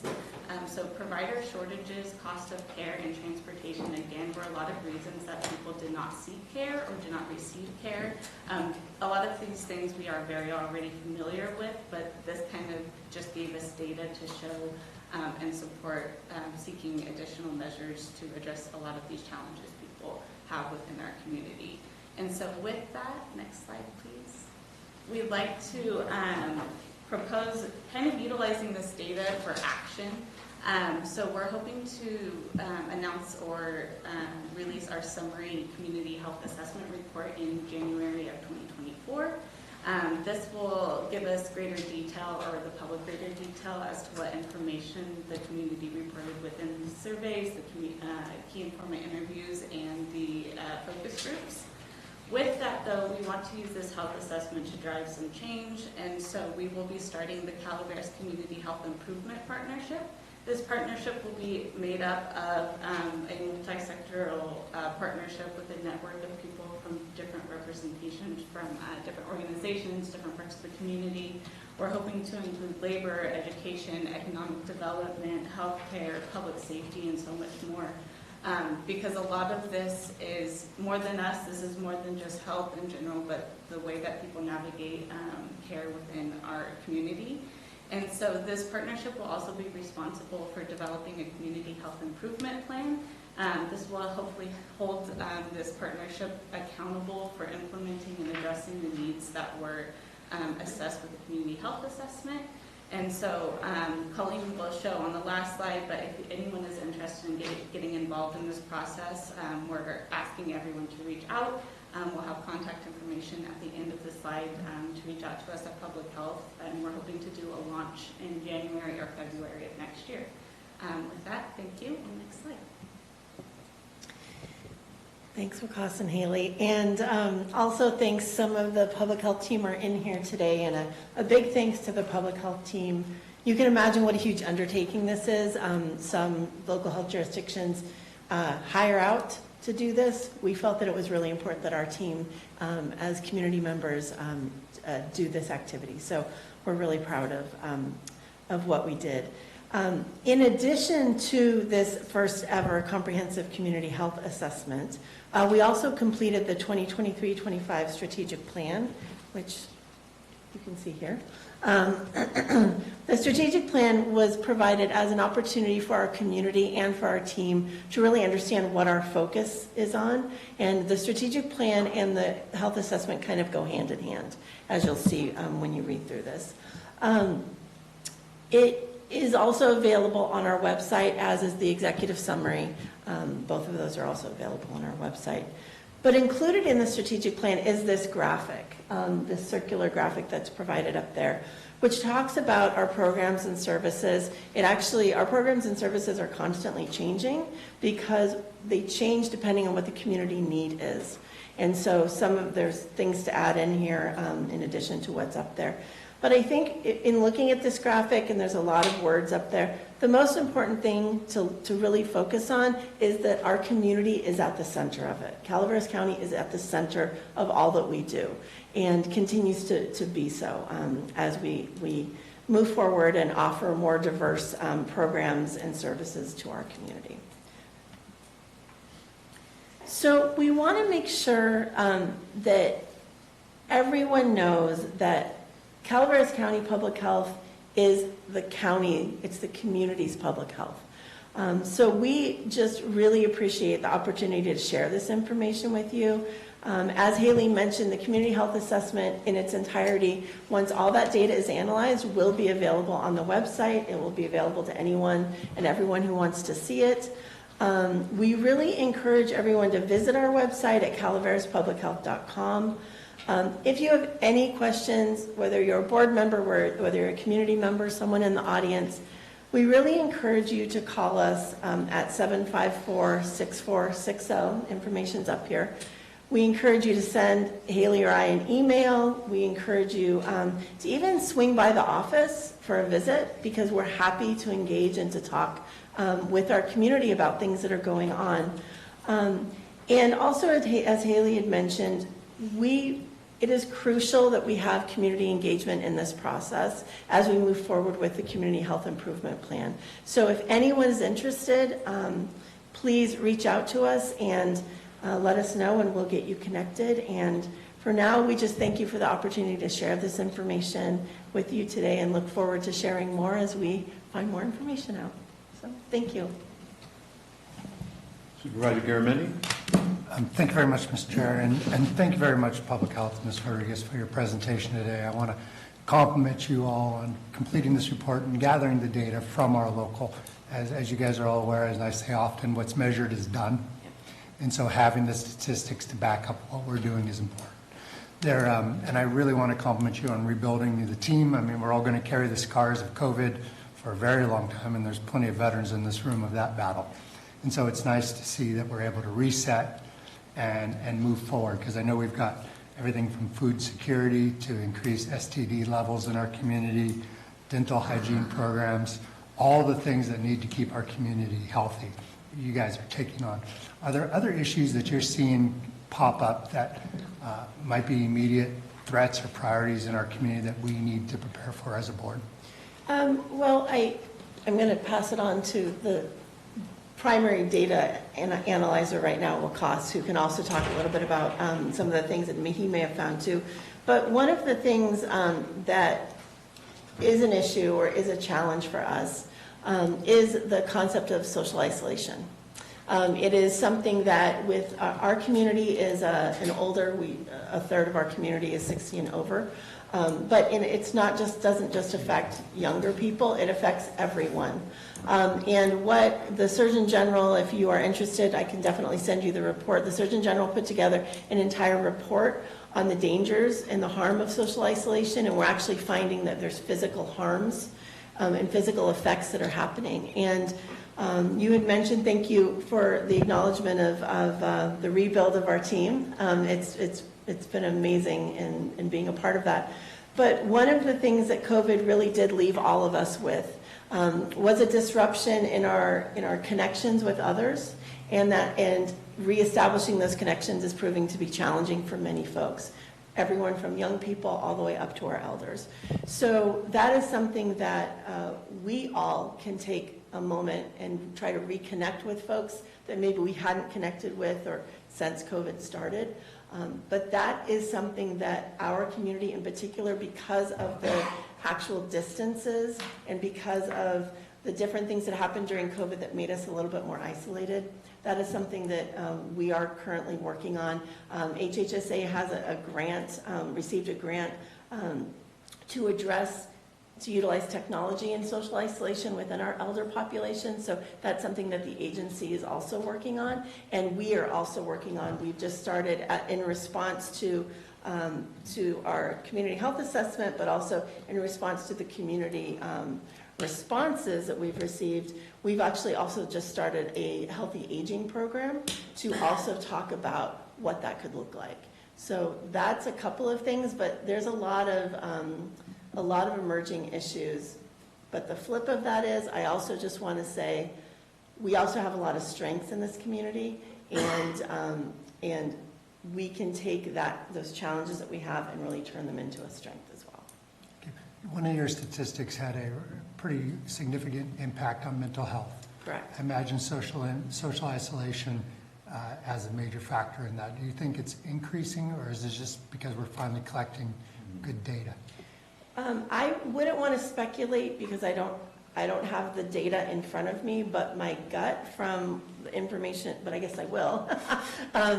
My gut from the impact that COVID had in reading and doing the research that we've all done, I think it's a combination, but we're definitely seeing the data is indicating on kind of a national level that mental health needs are rising. Post-COVID, it could be that COVID was the thing that kind of pushed people kind of over or is encouraging them to seek that treatment. But it is a very real challenge that we have in this community, and access is a very real challenge that we have. And it was illustrated in the executive summary. Access doesn't just mean the fact that we have, for every one mental health provider, I think we have, 500 people that need that person. But it's also about transportation. It's also about each of us saying it's okay to seek that treatment. It's a combination of things, but what we in public health are working on, so behavioral health is a part of our agency, and so it's great we're able to partner with them quite a bit. And we're focusing a lot on our youth engagement, because we know that one of the protective factors for youth is engagement. And if we have youth that are engaged, we're hoping that we will be able to help them access mental health, activities and facilities and resources, but it will also be a preventative portion as well. Thank you very much, and thank you for all your work. Absolutely. Supervisor Huberty, your light's on? Yes, thank you. Thank you, Supervisor Garamendi, for asking that question. Social isolation is a huge factor with my constituents, and it's physical barriers. Snow. Last year, we had a lot of elderly people that were housebound for a very long period of time, and I'd love to be able to talk to you about how to combat that, especially as it's obviously our snow season is just about to start. I also wanted to thank Corey Allen for taking me away for the day and showing me all the amazing work that you guys do and the magnitude of what you do. So thank you. I would be happy, absolutely, to meet. I think that there are so many options within our agency and things that are being done that could really help folks who are snowed in be able to feel less. I also have to say, really quickly, that there are some elderly people that are amazing on their own. Oh, yeah. And I would love to study them to figure out what they do to, I have one constituent in particular who's, can I help you with the firewood? I got all the firewood I need. I was like, do you need any food? I got all the food I need.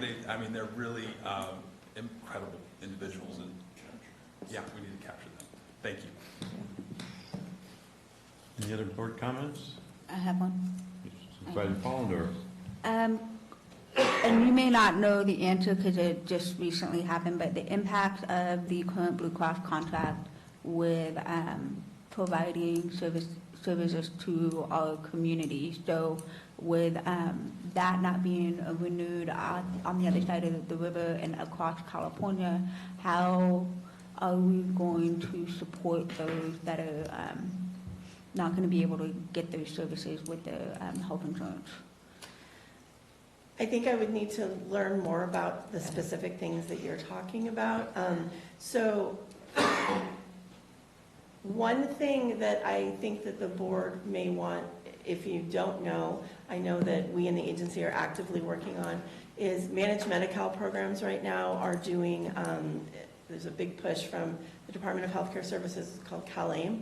And so there is a lot of partnering that's going on to ensure that a lot of people who aren't on managed Medi-Cal programs are getting all of the services that they need. But outside of that, I think we would need to have a discussion about specifics. Okay, that seems it's going to be impacting millions of people, especially in the state of California, and where they're going to go to get some of these services if there's insurance and no longer covering the things that they need. The other, just because transportation keeps coming up, and I know a lot of people tend to go out of the county, but do you want to talk about it? No. Okay.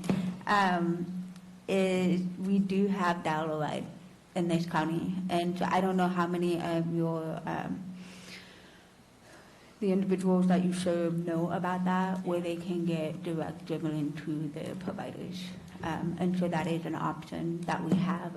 I think Gary and I need to look outside of the county line boundaries, but at least within the county bound, the Calaveras Transit Authority does have dial-a-rides and can pre-schedule in advance as well.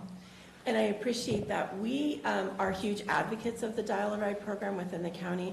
The other thing, since the community is listening to this, Anybody who has Medi-Cal, the managed Medi-Cal programs are also required to provide transportation to folks for medically deemed necessary transportation. So if anybody, and we are constantly singing this song, but anybody who has Medi-Cal just needs to flip their card over, call that number, and they do need to arrange it a couple of days ahead of time. But we really encourage folks to do that as well, because transportation is a major issue for folks. A lot of it is tied to whether families want to pay for gas or whether they want to get food for their families. And so there are difficult choices that are being made. But we do advocate, so thank you. Thank you for that. I just have a couple questions myself. Going back to your focus groups, and you had one in each district, can you tell me how many people participated in those groups? Was it a large group? Was it like 4 or 5? Was it? It varied. It varied quite a bit by kind of district. And we shook all the bushes we could. We really tried to get people out, you know, and so it depended. I feel like, was Valley Springs our biggest one? You don't want a focus group to be more bigger than 8 anyway, because right. the discussion starts to drown out. So we did between 2 and 8. I think Murphy's. Oh, Murphy's was the bigger. Yeah. I'm not sure. Yeah, I don't think the community, each one, but just the overall, because I think what you based all your information on was these groups and the information you're going to, so possibility, if you're going to concentrate on maybe the most 8, maybe you could do more than just one group. So you get a wide band of what's going on in the community versus just, 8 people out of one district or even, less than that. So we have a true look at what's actually going on. I'm not saying that you don't hear, but obviously if you had more than one meeting and got more than one group together, it would give you a little bit more information possibly. And just so that, thank you for that point, Supervisor Tofinelli. The focus groups were the thing that informed what our 62-question survey was giving. So, and the themes that we found in the 5 districts were all very similar. And so it was the big lift, if you will, was the 62-question survey that we put out and got almost 600 respondents, which is pretty good. Yeah, that's pretty it's good. Not yeah. statistically, we were almost there, but we didn't quite make it. But so the process was that we did the key informant interviews with the 19 people that were within the community, and then that helped inform what the focus group questions would be, based on what those folks gave us, and then what the focus group outcome was based what the questions were based on. Yeah. Thank you. Yeah. And with that, I'll open up the public comments. Is there any public comments on this item? Seeing none in the room, is there any online? There are no online public comments. All right, well, I'll bring it back to the board. Is there any final questions by the board, comments? If not, it was informational. Thank you, Colleen. Absolutely. Thank you. And we'll give it a minute to.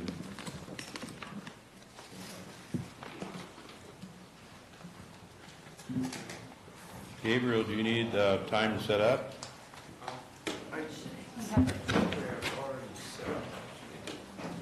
No, I haven't. You haven't? Okay.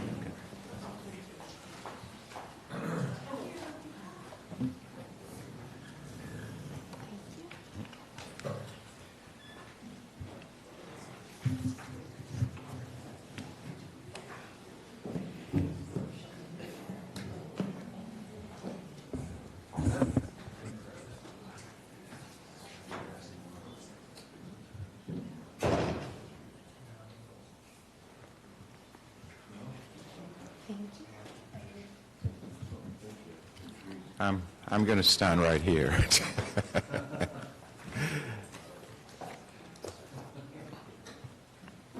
Ready when you are. Are you ready? Yep.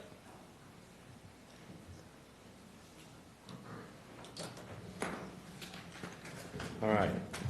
Next item on the agenda. Number 33 is conduct a public hearing, adopt a CEQA negative declaration, and adopt a resolution approving a general plan amendment 2022-39039 from commercial to residential medium density, RMD, for Doreen and Steve Hummenson? Hummerson. Okay, and I will at this time open the public hearing. Thank you. You're up, Gabriel. Thank you, Chair Toffanelli, members of the board, CEO, and the County Council. This item has already been to the Planning Commission. It is a request for a general plan amendment. The following item is an adjunct item that's also going to be requesting for a zone change. So when you think about this general plan amendment, think about the other item to follow. Without much ado, our planner, Catherine Stephanie, is going to provide us with a PowerPoint presentation. And if you have any follow-up questions, I'll be here to answer them for you. Thank you. Good morning. My name is Catherine Stephanie. I'm a planner too with the Calaveras County Planning Department, and this presentation is going to be for both items 33 and 34. So I will be presenting planning project number... Can you hold up 1 second? Yes. Before we go? Mm-hmm.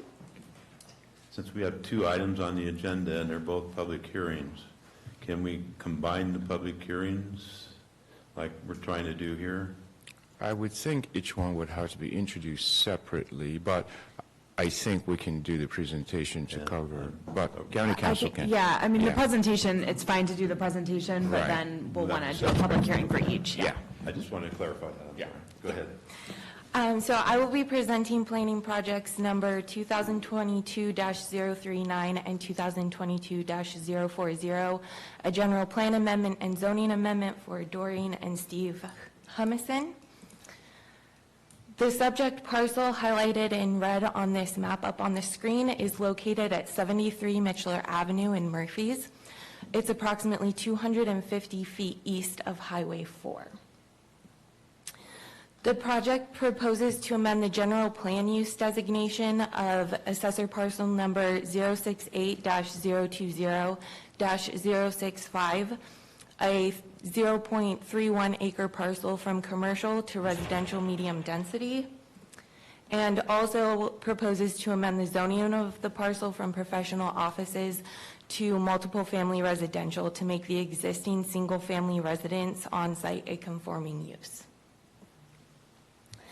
The subject parcel is currently zoned professional offices, has a commercial land use designation, and has the aforementioned single-family residence, which is served by public water and public wastewater services.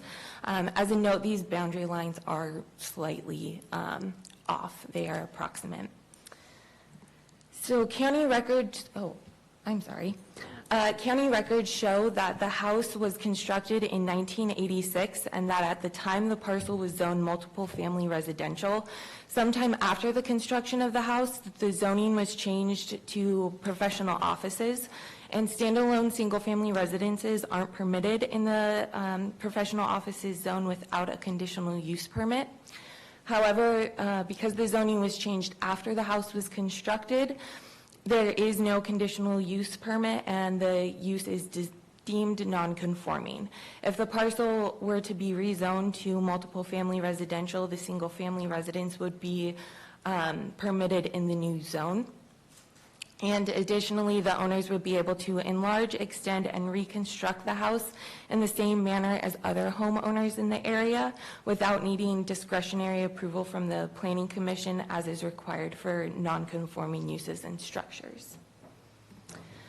This figure shows the subject parcel with the proposed residential medium density land use designation, which identifies land for a mix of residential uses, including single-family residences, in areas with both public water and public wastewater services available. This designation has a minimum density requirement of 6 dwelling units per acre for parcels with public water and wastewater services available, and a maximum density of 12 units per acre. Compatible zones include single-family, 2-home, and multiple-family residential, recreation, and public service. So the The current professional offices zone is not compatible with the designation, the proposed designation, and therefore the zoning also needs to be amended. The proposed zoning is multiple family residential. Again, shown here is the proposal, which is intended to provide lands for apartments, condominiums, townhomes, and other high-density land uses. It's designated to be located where commercial services, recreation facilities, and public services are located within a reasonable distance. A single-family residence is a permitted use in the R3 zone, and although an amendment to the R3 zone would allow the potential development of 3 multifamily residential units, there's no development proposed at this time. The applicant intends to keep the existing single-family residence on site. So the proposed zoning is consistent with the proposed residential medium-density land use designation. There are a mix of surrounding land uses in the area, including commercial, residential, and public service uses. So to the north and west of the subject parcel are parcels zoned professional offices, local commercial, and general commercial, including the Faith Lutheran Church, a gas station, the Sierra Hills Market, and the Murphy's Inn Hotel. Across Highway 4 to the southwest are 2 parcels zoned public service, which house the Murphy's Fire Protection District Station. And then to the east and south are both single-family residential and multiple family residential parcels developed with a mix of single-family residences, the Murphy's Diggins Mobile Home Park, and duplexes and fourplexes. The county general plan designation pattern closely follows the zoning.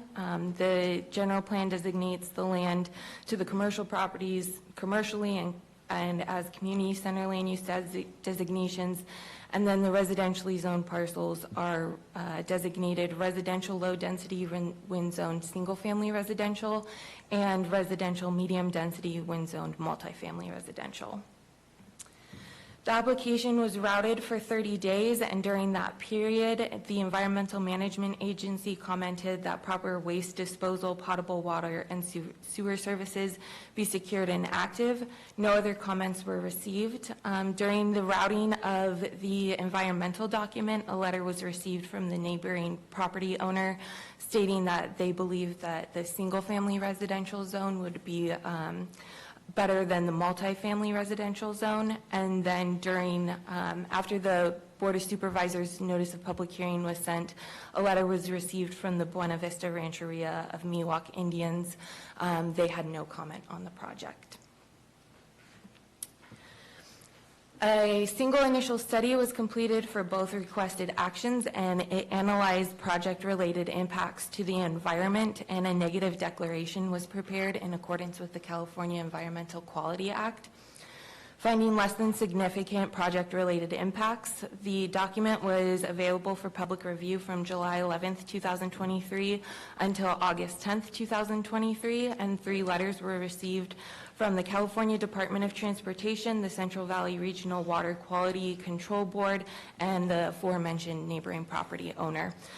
The Caltrans and Water Quality Board letters were both standard response letters that didn't bring up any specific environmental concerns. And because no comments were received regarding environmental impacts, staff believes the findings of having less than significant impacts were substantiated. The proposed rezone to multiple family residential could potentially allow the construction of 3 multifamily residential units, but as I said, no construction is proposed as part of this project. The parcel is within a designated area for special status species, which is 2 miles in diameter, and it covers the entirety of the Murphy's community area. If the subject parcel were to be developed fully under the proposed zone, the impact to any candidate, sensitive, or special species status is anticipated to be less than significant because of the size of the parcel and existing development and landscaping on the subject parcel, and due to the heavy development in the immediate surrounding area. The parcel isn't located in a designated critical habitat, is outside of any recorded flood zone, and there are no known riparian habitats or wetlands on the subject parcel.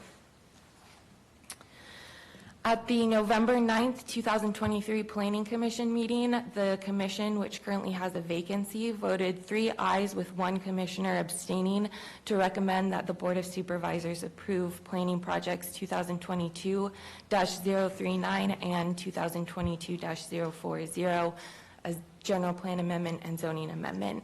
There were no public comments at that hearing. In conclusion, staff finds that the proposed general plan amendment to residential medium density and zoning amendment to multiple family residential are consistent with the general plan and compatible with surrounding land uses and zoning. The existing single-family residence is permitted by the proposed zone and meets the general plan density requirements. The proposed zone and land use designation are consistent with the current use of the property, and the R3 zone is more appropriate due to the existing residence. Additionally, staff found that the project will have less than significant effects on the environment. And that concludes my presentation. Thank you. Thank you. Is there any board comments? Supervisor Hubbard, you have a comment? So my understanding is that this was purchased by the Lutheran Church and uses offices for the Lutheran Church, and that they don't need it anymore, and that's why it's been sold into a... It was, my understanding is it was a home for, I believe, the pastor. Right. It was a residence for the pastor. So it's been used, according to county records, as a home since it was built in 1986. It's Mitchler Avenue is a very sweet little neighborhood in Murphy's area, and I think this would be a benefit to the community. Is there anybody here for the Humisons? Are they here? Do you wish to speak? Is your time to speak here?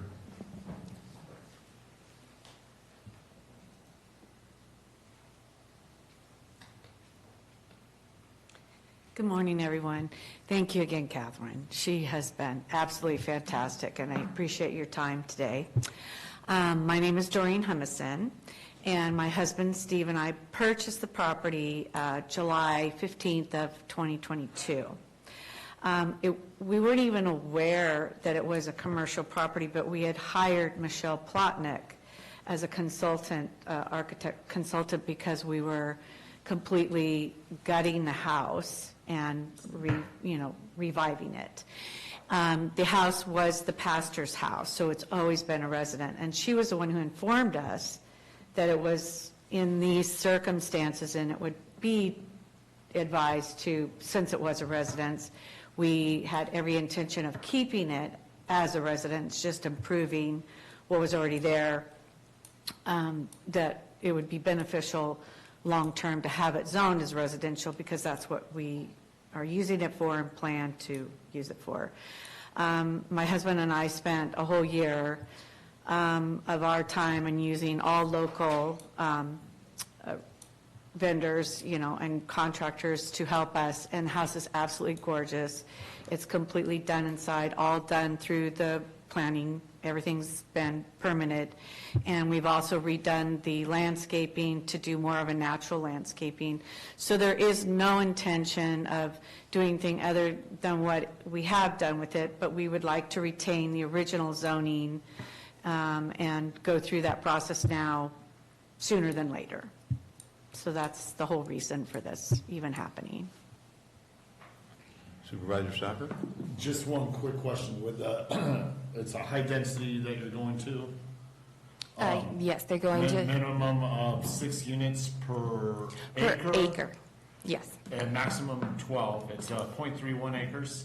Yes. So does that equate to 2? The maximum would be 3 residential units, so they could put in something like a 3-unit you're going 1 apartment. to 3 because it's below the 0.33. Yes. Just want to make sure how the numbers work. Yeah, that makes sense. Thank you. I just wanted to add, you've done a beautiful job. The fence, everything that you've done is Oh, you've seen it? Yeah. Thank you. No, thank you. And also, just so you know, up the street, there are properties that are multiple family. Yeah, at the end of Mitchler, there are, I believe, 3 or 4 duplexes. Okay. I have one question. Yes, Supervisor Hollander. I just have one question on utility. Because it's going to multi-residential, was there any feedback from the local utility agency?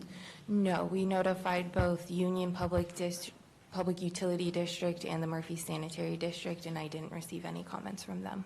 Okay. I just want to make sure, because I noticed, and this isn't for this, but I've been noticing that there's not a checkbox on these for land use development. And it just makes me, I just want to make sure we're not ignoring any input on that for hookup and capacity. No, they were notified of the initial routing, the CEQA document, the notice of public hearing for both the Planning Commission and the Board of Supervisors meetings. Thank you. Okay, thank you. Thank you. You may be coming back up right now. Thank you very much for your presentation. Okay, All right, so Gabriel, do you have any more comments? Catherine, comments before I open to public? None at this particular time. Just to emphasize that we've already had a Planning Commission hearing on this item. I do not find any aspect of it to be controversial, but here we are. Thank you. Okay. All right, public comments on this item. Anyone in the room? Seeing none, is there any online? There are no online public comments. Okay, before I close the public hearing, do you have anything else you'd like to add? No, you're done? Okay. Catherine? No, I'm done. Okay, I will close the public hearing and bring it back to the board for conversation or a motion. I'd like to make a motion. I second. A motion by Supervisor Huberty, second by Fallendorf. All in favor? Aye. Opposed? Passes 5-0. We'll move on to item number 34. This is an ordinance from planning to conduct a public hearing, adopt a CEQA negative declaration, and adopt an ordinance amending the zoning of APN 068-020-65 from professional offices, CP, to multiple family residence, R3, for Doreen and Steve Humison. Authorized summary publication and a brief property description and map of the reclassified property. I will open the public hearing. Chair Finelli, members of the board, CEO, and county council. So this item is the zoning change portion of the general plan amendment you just did a couple of minutes ago. And I don't think we need to do any kind of further presentation because the presentation provided covered both the general plan and the zone change. Now that we have a zone change, this item requests that the zoning of the property be changed to be consistent with the general plan. Thank you. So these board comments, questions? Supervisor Stopper, your lights on? I like it on. Supervisor Huberty, this is your district. Well, we have to open the public comment. No, you don't? Okay. So, Humison, Doreen, do you have any comments on this item? It's your opportunity now to say anything if you do. As part of the public hearing, I have to, you have up to 15 minutes to speak on it. Thank you again, everybody, for your attention on this. It's, we love Murphy's. We love being a part of this community. We love our neighbors. We loved making this, improving the neighborhood. As a matter of fact, there was a house right across the street, 900 square feet, and I'm sure because of, everybody helping, beautify their houses and improve the houses, they sold their house 900 square feet for more than we bought ours. So hopefully that helps increase the value and, brings more to the neighborhood and to Murphy's, to have it look nice. And so it is really important to us to have the zoning as a residential. And I think it's also important to the neighbors. We're not going to be building all these houses, and it does keep it from being a commercial property as well. So thank you again, and thank you, Catherine, and Merry Christmas. So, thank you. Thank you. Okay. Gabriel, do you have any other thing you'd like? No? Okay, I'll open up public comment. Is there public comment on this item? Seeing none in the room, is there any online? There are no online public comments. Okay, I will close the public hearing and bring it back to the board and open for a motion. I think he was making you wait long. I'd like to make a You motion. look nervous over there, Sly. So I have a motion by Supervisor Hubbard. Do I have a second? Second. Second by Supervisor Fallendorf. All in favor? Aye. Opposed? Passes 5-0. Thank you. Catherine.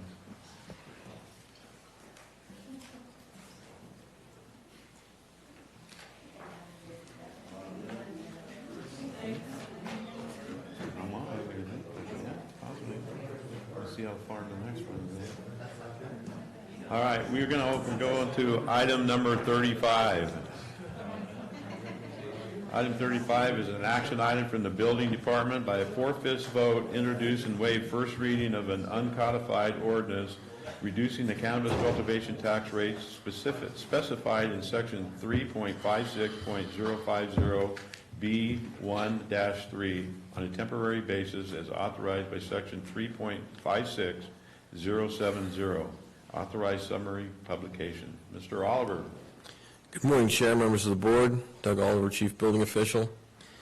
First, I'm going to say this is one of the harder things that I do as part of my job. I'm not fully knowledgeable on tax, but I know what happens in this community, and I know what's been happening in this industry. So my goal here is to make this quick, share with you what we have in the community is happening, the positive effects, share what my idea is, and then do what you tell me to do.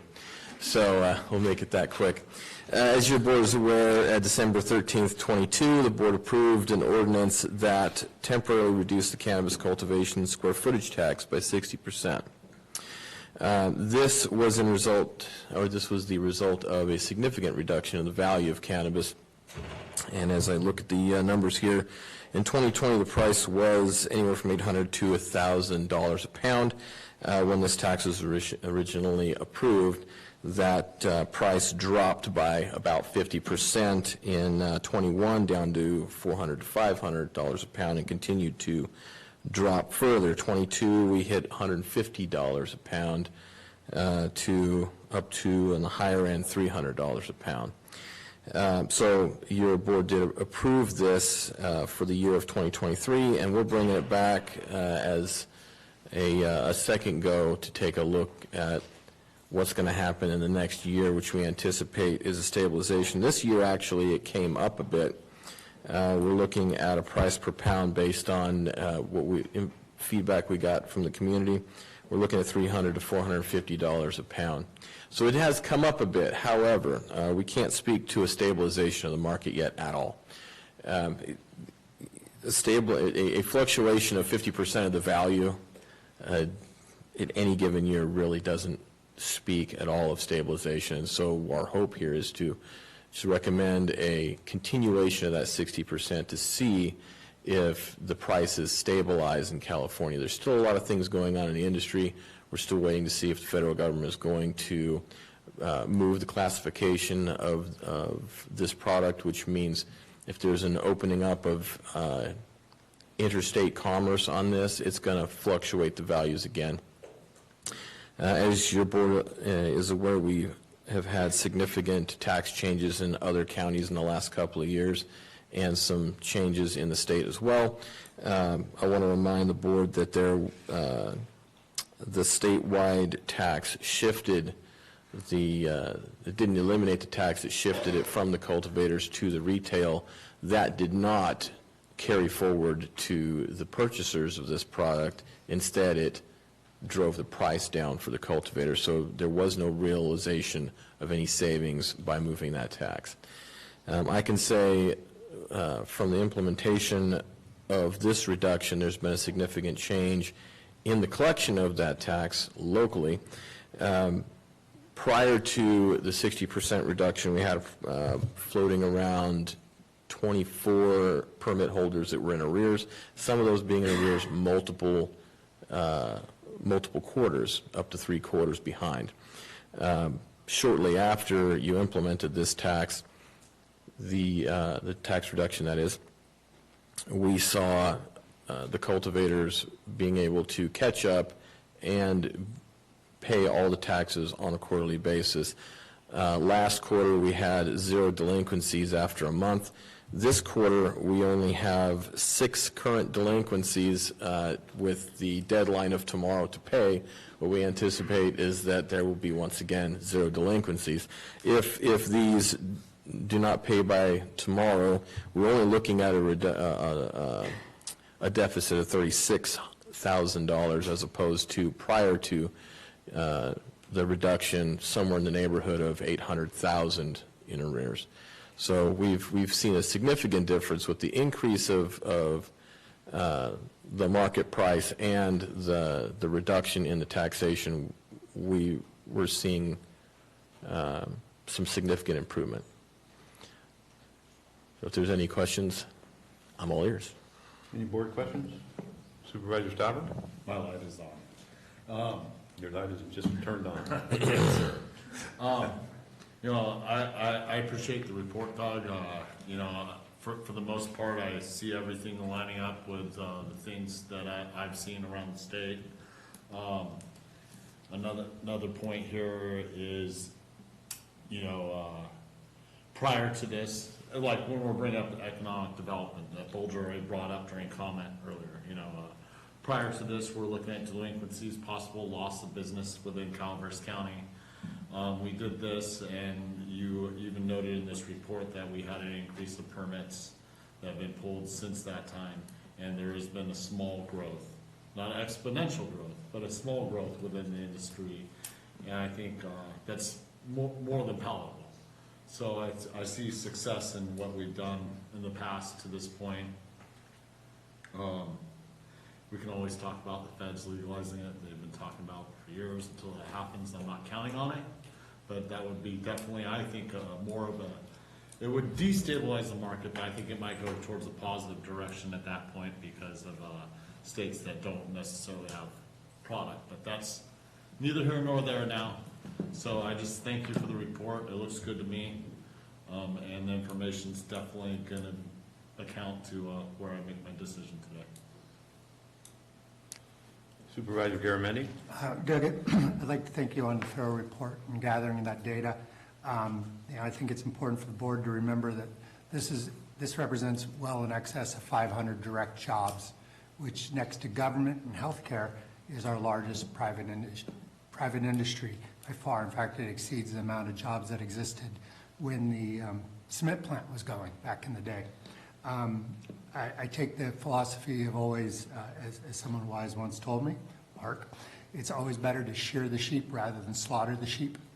And so, you know, this is our largest ag product in the county, and we'll shear it and not slaughter it. And I'm afraid that if we went too big, we'd end up killing our proverbial golden goose. And how many metaphors can I mix in one speech? So thank you very much for the work, and I'm in support of this. Sure. Any other comments? Supervisor Huberty? I was going to say thank you for the report again, and I really want to support the people that are doing this right, so thank you. Sir. Is it? Okay, I'll open up public comments.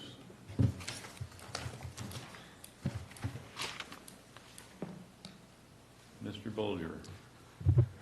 Good morning, almost afternoon. Thank you, Mr. Oliver, for that report. I think that the Emerald Cup is probably going to have him come as a keynote speaker pretty soon here. He seems to have the economics of California cannabis pretty well dialed, so my hat's off to you there, sir. As I was working this morning on the farm, I tuned in to, I'll plug it again, Calaveras Community TV. Thank you, Susan. And listening to that first regular agenda item, I'm like, God, this is just manna falling from the sky right now. What a perfect way to start this board meeting when we've got this discussion later. As I stated previous, I think, you know, that presentation was spot on. You know, we've got to prop up people that have made investments in this community. Now, I'm nothing but grateful for the last couple years of reduction, the 60%, as I think the numbers point out. It saved a lot of people.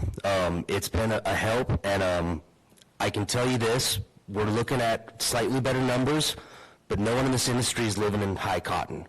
You know, we're not getting much past making payroll, paying taxes, paying fees, and planting again next year. Now, we can all hope and pray. I'd love to come back here and say it's back at $1,000 a pound, tax the hell out of me, but we're not there yet, and I don't think that's ever going to happen again. and you'll probably never hear me say those words ever. But, you know, we have to be real here, both as an industry and you guys as a government entity. We're at an inflection point. In October of 2024, these unused permits go to heaven. I think we've got to make some incentive for the local industry to want to pursue planting these other permits before we lose them. And hey, I'm just a small podunk farmer in the middle of the sticks. You guys are dealing with high-level budgets way above my head. I'm not going to try and act like I understand what balancing, you know, the county budget is. But I know in our industry or any kind of commodity production, sometimes you got to cut a deal to make the sale happen. And right now, when we've got Humboldt at 0% tax rate, we've got all these other counties that are based on a sliding scale percentage of income, man, we're still high. And I'm looking at, I've got 2 other rights to apply that I don't know if I can make it pencil. And it would really be sad to see those go away because that's a lot of revenue for the county. And I mean, if there's only 92, I think, in use, that leaves what, 50, 60, 90? I don't know the exact number, but there's still a lot left on the table. So I know I've said it before, I'll say it again, just make us competitive. You know, we've got other counties that we're really chasing behind their tax rate, or, you know, their tax rate, and I'd like to see this industry fully realize its potential locally. Thank you very much. I appreciate your time. Other public comments? One more, maybe. Hello, ladies and gentlemen. Thank you for your work. It's a lot of work taking care of the county like you do. Everything Mark said, I would ditto on. It's been a better year. It's not been a good year, but it's been a better year. So I'd like to thank you for having taken that action last December, giving us a little bit of a reprieve. I'd kind of like to rename it the tourniquet tax, because if you tighten it down, you know, it's been tightened down and we've stopped the bleeding, but if we tighten it any more, we, you know, could lose the appendage. So just kind of my poking at humor. We got to be kind of a little bit easy on this. We still have incredible competition issues. Mark mentioned some. There's also a few counties that have very large farms, hundreds of acres, and that does tend to make it tougher for the smaller farms in the area. The feds, I don't think they'll ever deschedule it too soon, but we face untenable banking costs. $1,000 a month for service fees, 1% on cash deposits. That's some pretty stiff stuff. Imagine you're balancing your checkbook and you're paying $500 a month just to have a bank account. Will we pay $1,000? So it's, I think they'll probably, the feds will get around to loosening up the banking rules for so that the FDIC would stop choking down the backs of a lot of the banks that kick us out really quickly. So that's kind of what it is. So I do recommend lowering tax, and of course always, I'd love to see you give us the ag exemption. I heard Mr. Garamendi say ag producer, and I just love those words coming out of a supervisor. That was great. But please, just don't tighten the tourniquet. Thanks. And Merry Christmas to you all.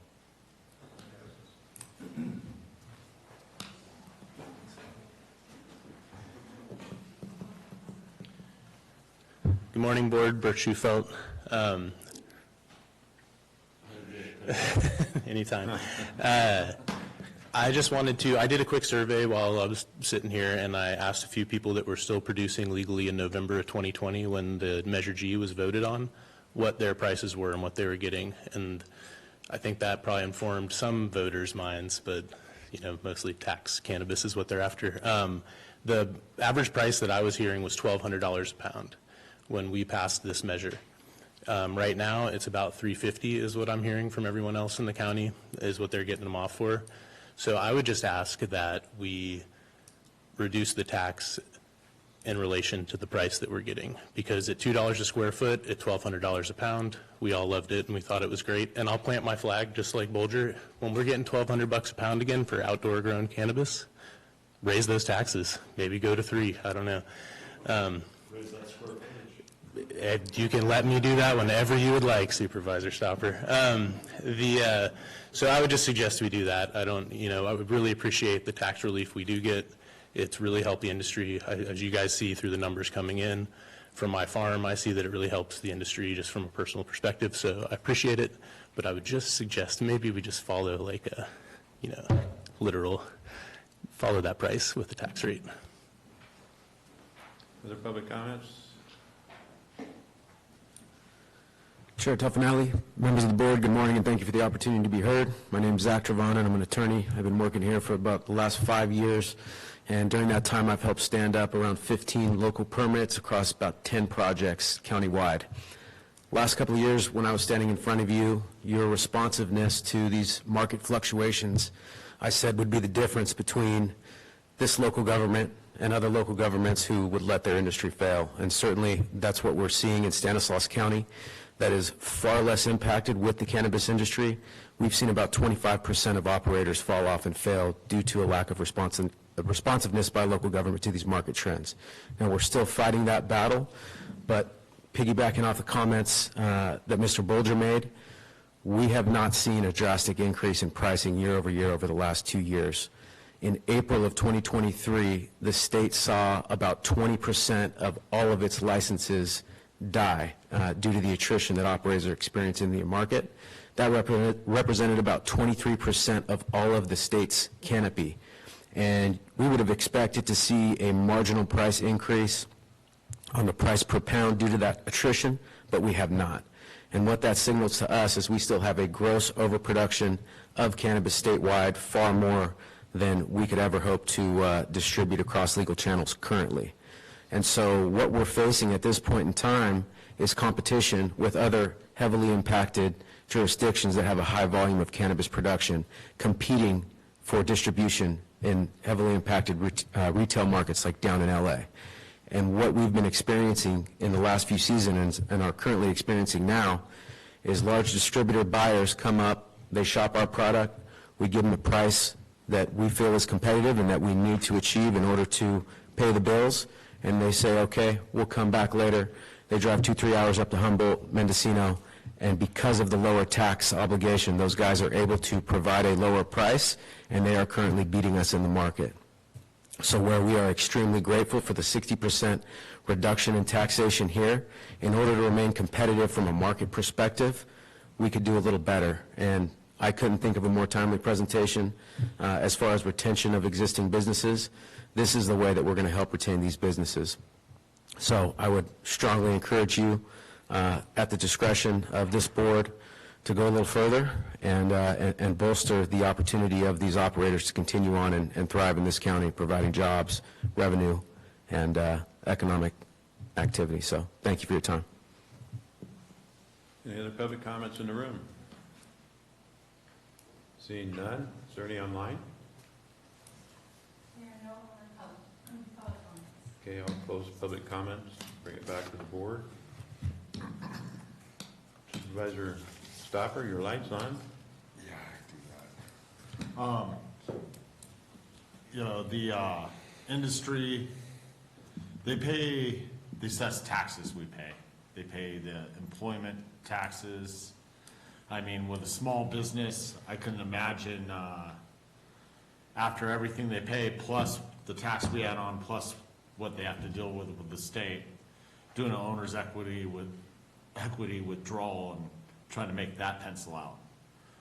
Because they pay the taxes every business and pays plus what we charge them for the cultivation tax and what the state does.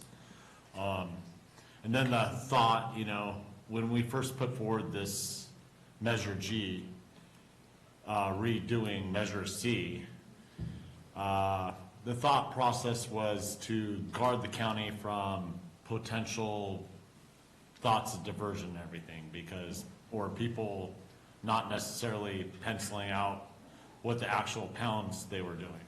But that was like, there was a price per ounce or pound that wrote out, and so we went to square footage. And then, now we're at this point, you know, some people, something could fall at the bottom, and they can, you know, they could have a 43,000 square foot farm, and not 1 ounce gets sold off the farm because a fire happens, or something else, a disaster. No fault of their own, they ran everything perfect that year, but they're still charged that $2 per square foot. You know, no other business I know of really has to do that inside California or the US. Gross receipts is a thought for the future, not that I'm asking for anything at this time, because we're well away from making a change like that, but it's a thought for the future on gross receipts, because that's what's actually sold, and a percentage of what's actually sold is what should be taxed, you know, based on transaction and what works in a capitalist society.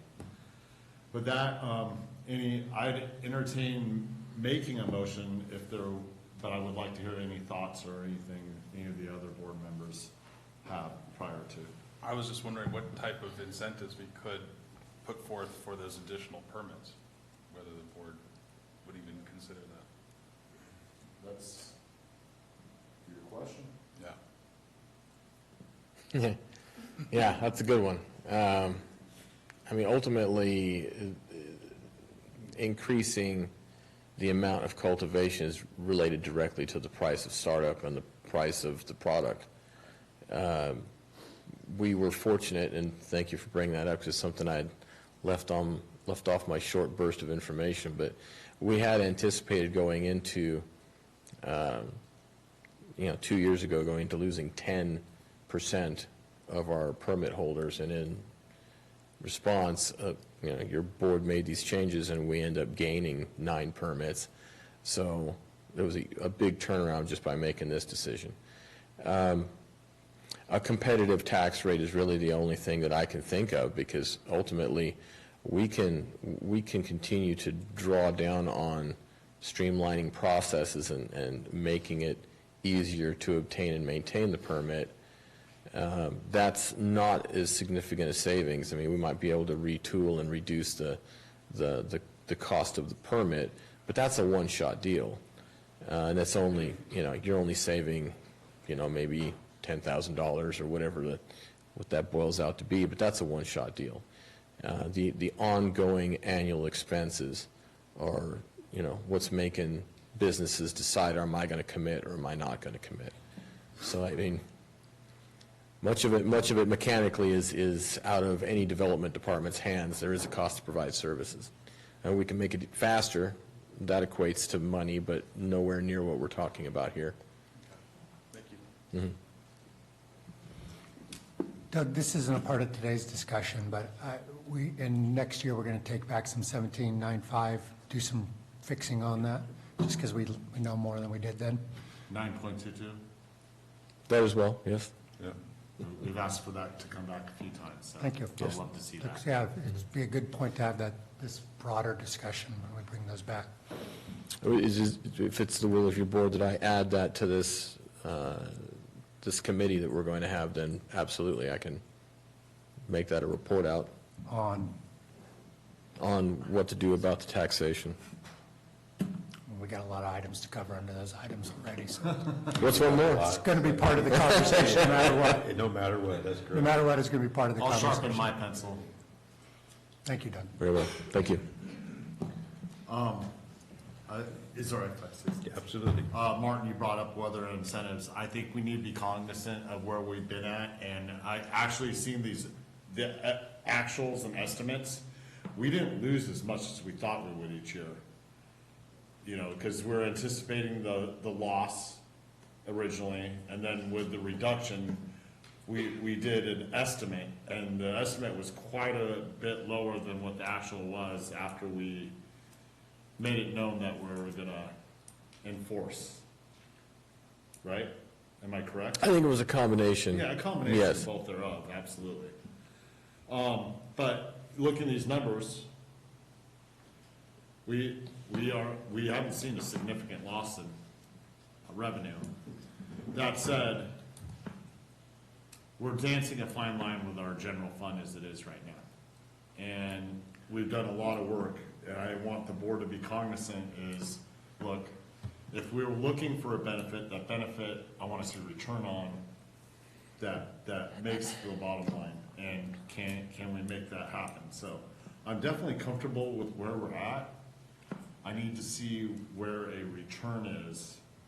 I mean, we seem part of the return, and I'm sure some of these permits would, by the end of this next year, are gonna wanna be put online, or it's like, you know, use or lose. What happens to those, whether they go to heaven or they sit someplace else is another conversation to be had. So if you're considering making it more than 60%, I definitely would like to hear a justification on return before okay, so I'll make a motion to, for the building officials, 60% and keep it the same. Do I have a second? Second. Motion by Supervisor Stopper, second by Supervisor Garamendi. All in favor? Aye. Opposed? Passes 5-0. Thank you.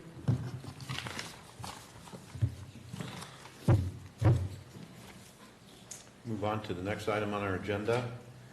Supervisor announcements. In compliance with Government Code 53232.3D, board members shall provide brief reports on any meetings attended at the expense of the local agency and may make other announcements or report out. We'll start with Supervisor Huberty. I wanted to thank our CEO for her presentation at the Good Morning Calaveras. Thank you. Great attending a lot of different Christmas festivities. On the 2nd, I went to Bear Valley to a reception and met the new owners, and I'm very excited about what they're bringing, hopefully, to Bear Valley. They are skiers. They own Dodge Ridge, so they're sort of a more hands-on company. I attended the Arnold Library celebration and just wanted to also put a shout out. They do a great job with packaging up last-minute gifts. If anybody needs a Christmas gift, you can go in there and they pre-pack puzzles and books, and it's wonderful. On the 6th, I was at EPOC. On the 7th, I was on the Agency on Aging. We have 6 vacancies for Calaveras on the Agency on Aging for the board, the advisory board, and I would love to be able to fill those. It doesn't take, you don't have to have any prior experience. It's ultimately just a commitment for an hour every other month. I'd also like to say that they did a workshop on Alzheimer's here in the county that was incredibly well attended. The majority was Calaveras County residents who are dealing with this disease, and it was very, very beneficial for us. And the last was last weekend. I got to do the Spartan race, and I really wanted to thank Wendy Alt for guilting me into it, and for Tim giving me the confidence not to back out. So it was really fun. It was great. There were, I think, 7 of us that did it. It was great. Teresa, you're on next. And that's it. Supervisor Garamendi. Thank you, Mr. Chair. Endless holiday events, just going through 11 communities. But what I'm required to report is I did attend the Golden State Connect Authority meeting, chaired it down in Sacramento last week. You guys have been getting regular updates on that, so that's all I have to report. Supervisor Follendorf. I too attended the Bear Valley reception with Supervisor Huberty and also Supervisor Woodrow from Alpine County. I did want to have the board focus on the last COG meeting agenda. There is approximately a 7-page report from Caltrans on all of the projects happening in this county. So if you go to that agenda, you will see the report and future construction projects and what that timeline is looking like. So for example, the Calaveras Bridge project, which is happening right here in San Andreas. There's multiple repaving upgrades happening down on Highway 12 and 26. Is a very comprehensive report. And primarily because, for those of you that don't know, Dennis Igar has retired, and our new current acting District 10 individual is Mark Samuelson. I think I got it right this time. I Mark Samuelson. screwed that up last week. And he did attend a meeting last week and introduced himself. And so we really look forward to working with Mark into the future until they put an appointment on who the new District 10 rep will be. Marlon has gone to Caltrans District 7, so he is no longer with District 10, which is a big loss as well, as he had a lot of the bike and pedestrian projects that happen in this region. He went home. He was from... Yeah, he was from down there, and he had an opportunity to go home and be closer to his family. Jumping over to the CTA for Calaveras Transit Authority, they have retained Aston, the architect, to come up with a design. So the CTA board is looking forward to that design coming back. And then in the meantime, starting the process of working with partners in the county and Caltrans to, once the design is approved, to move forward with the construction. And hopefully, for all of us, we will see that construction, see that construction project in the next couple of years and have a new CTA facility. One of the cool things though about that is that we were talking about economic development this morning. It will really open up the opportunities for more more development in that area, and especially with working with Caltrans to hopefully get some turning lanes or something in there to add on to businesses. And then CTA and COG do not have a meeting until February 2024. And that is all I've got. That's it. Supervisor Stopper. I brought it up from the Central Sierra Economic Development District. We finalized the SEDS. So that's going off to the EDA, the state, and the feds. It's a broad step. It's been quite some time. I think last time this was dealt with, Mr. Toffanelli and Ms. Fullendorf were dealing with after it turned around in 2017 when we had the Tuolumne County Economic Development Director in charge. And so we have a product finished that the state and the feds say look good and accept. And, you know, like I explained to the rest of the counties, because I'm chairing that committee for the JPA, you know, a lot of people start getting into specifics and start getting into the weeds a little bit. And it's like, you know, with the SEDS, the strategic plan, it's a lot like your general plan, you know, a broader view from higher up and not getting too specific will give you an opportunity to insert your specifics later. You know, it's overarching area for 5 counties, and to get into just what you want in your county kind of closes the door on certain things in other counties. So I think it's going to work out for all of us pretty well. Good. And with that, I attended the COG meeting with Supervisor Fullendorf, and she's correct on Caltrans. Hopefully we continue with a good relationship with them, with the turnover at the top. Mark seems like a very nice guy. He did do a good presentation to the board. I also attended the Mental Health Board meeting last Tuesday, and that's my report. CEO Teresa. I have nothing to report. Have nothing to report? County Council? Nothing. Okay. Ms. Clerk, you have anything to report?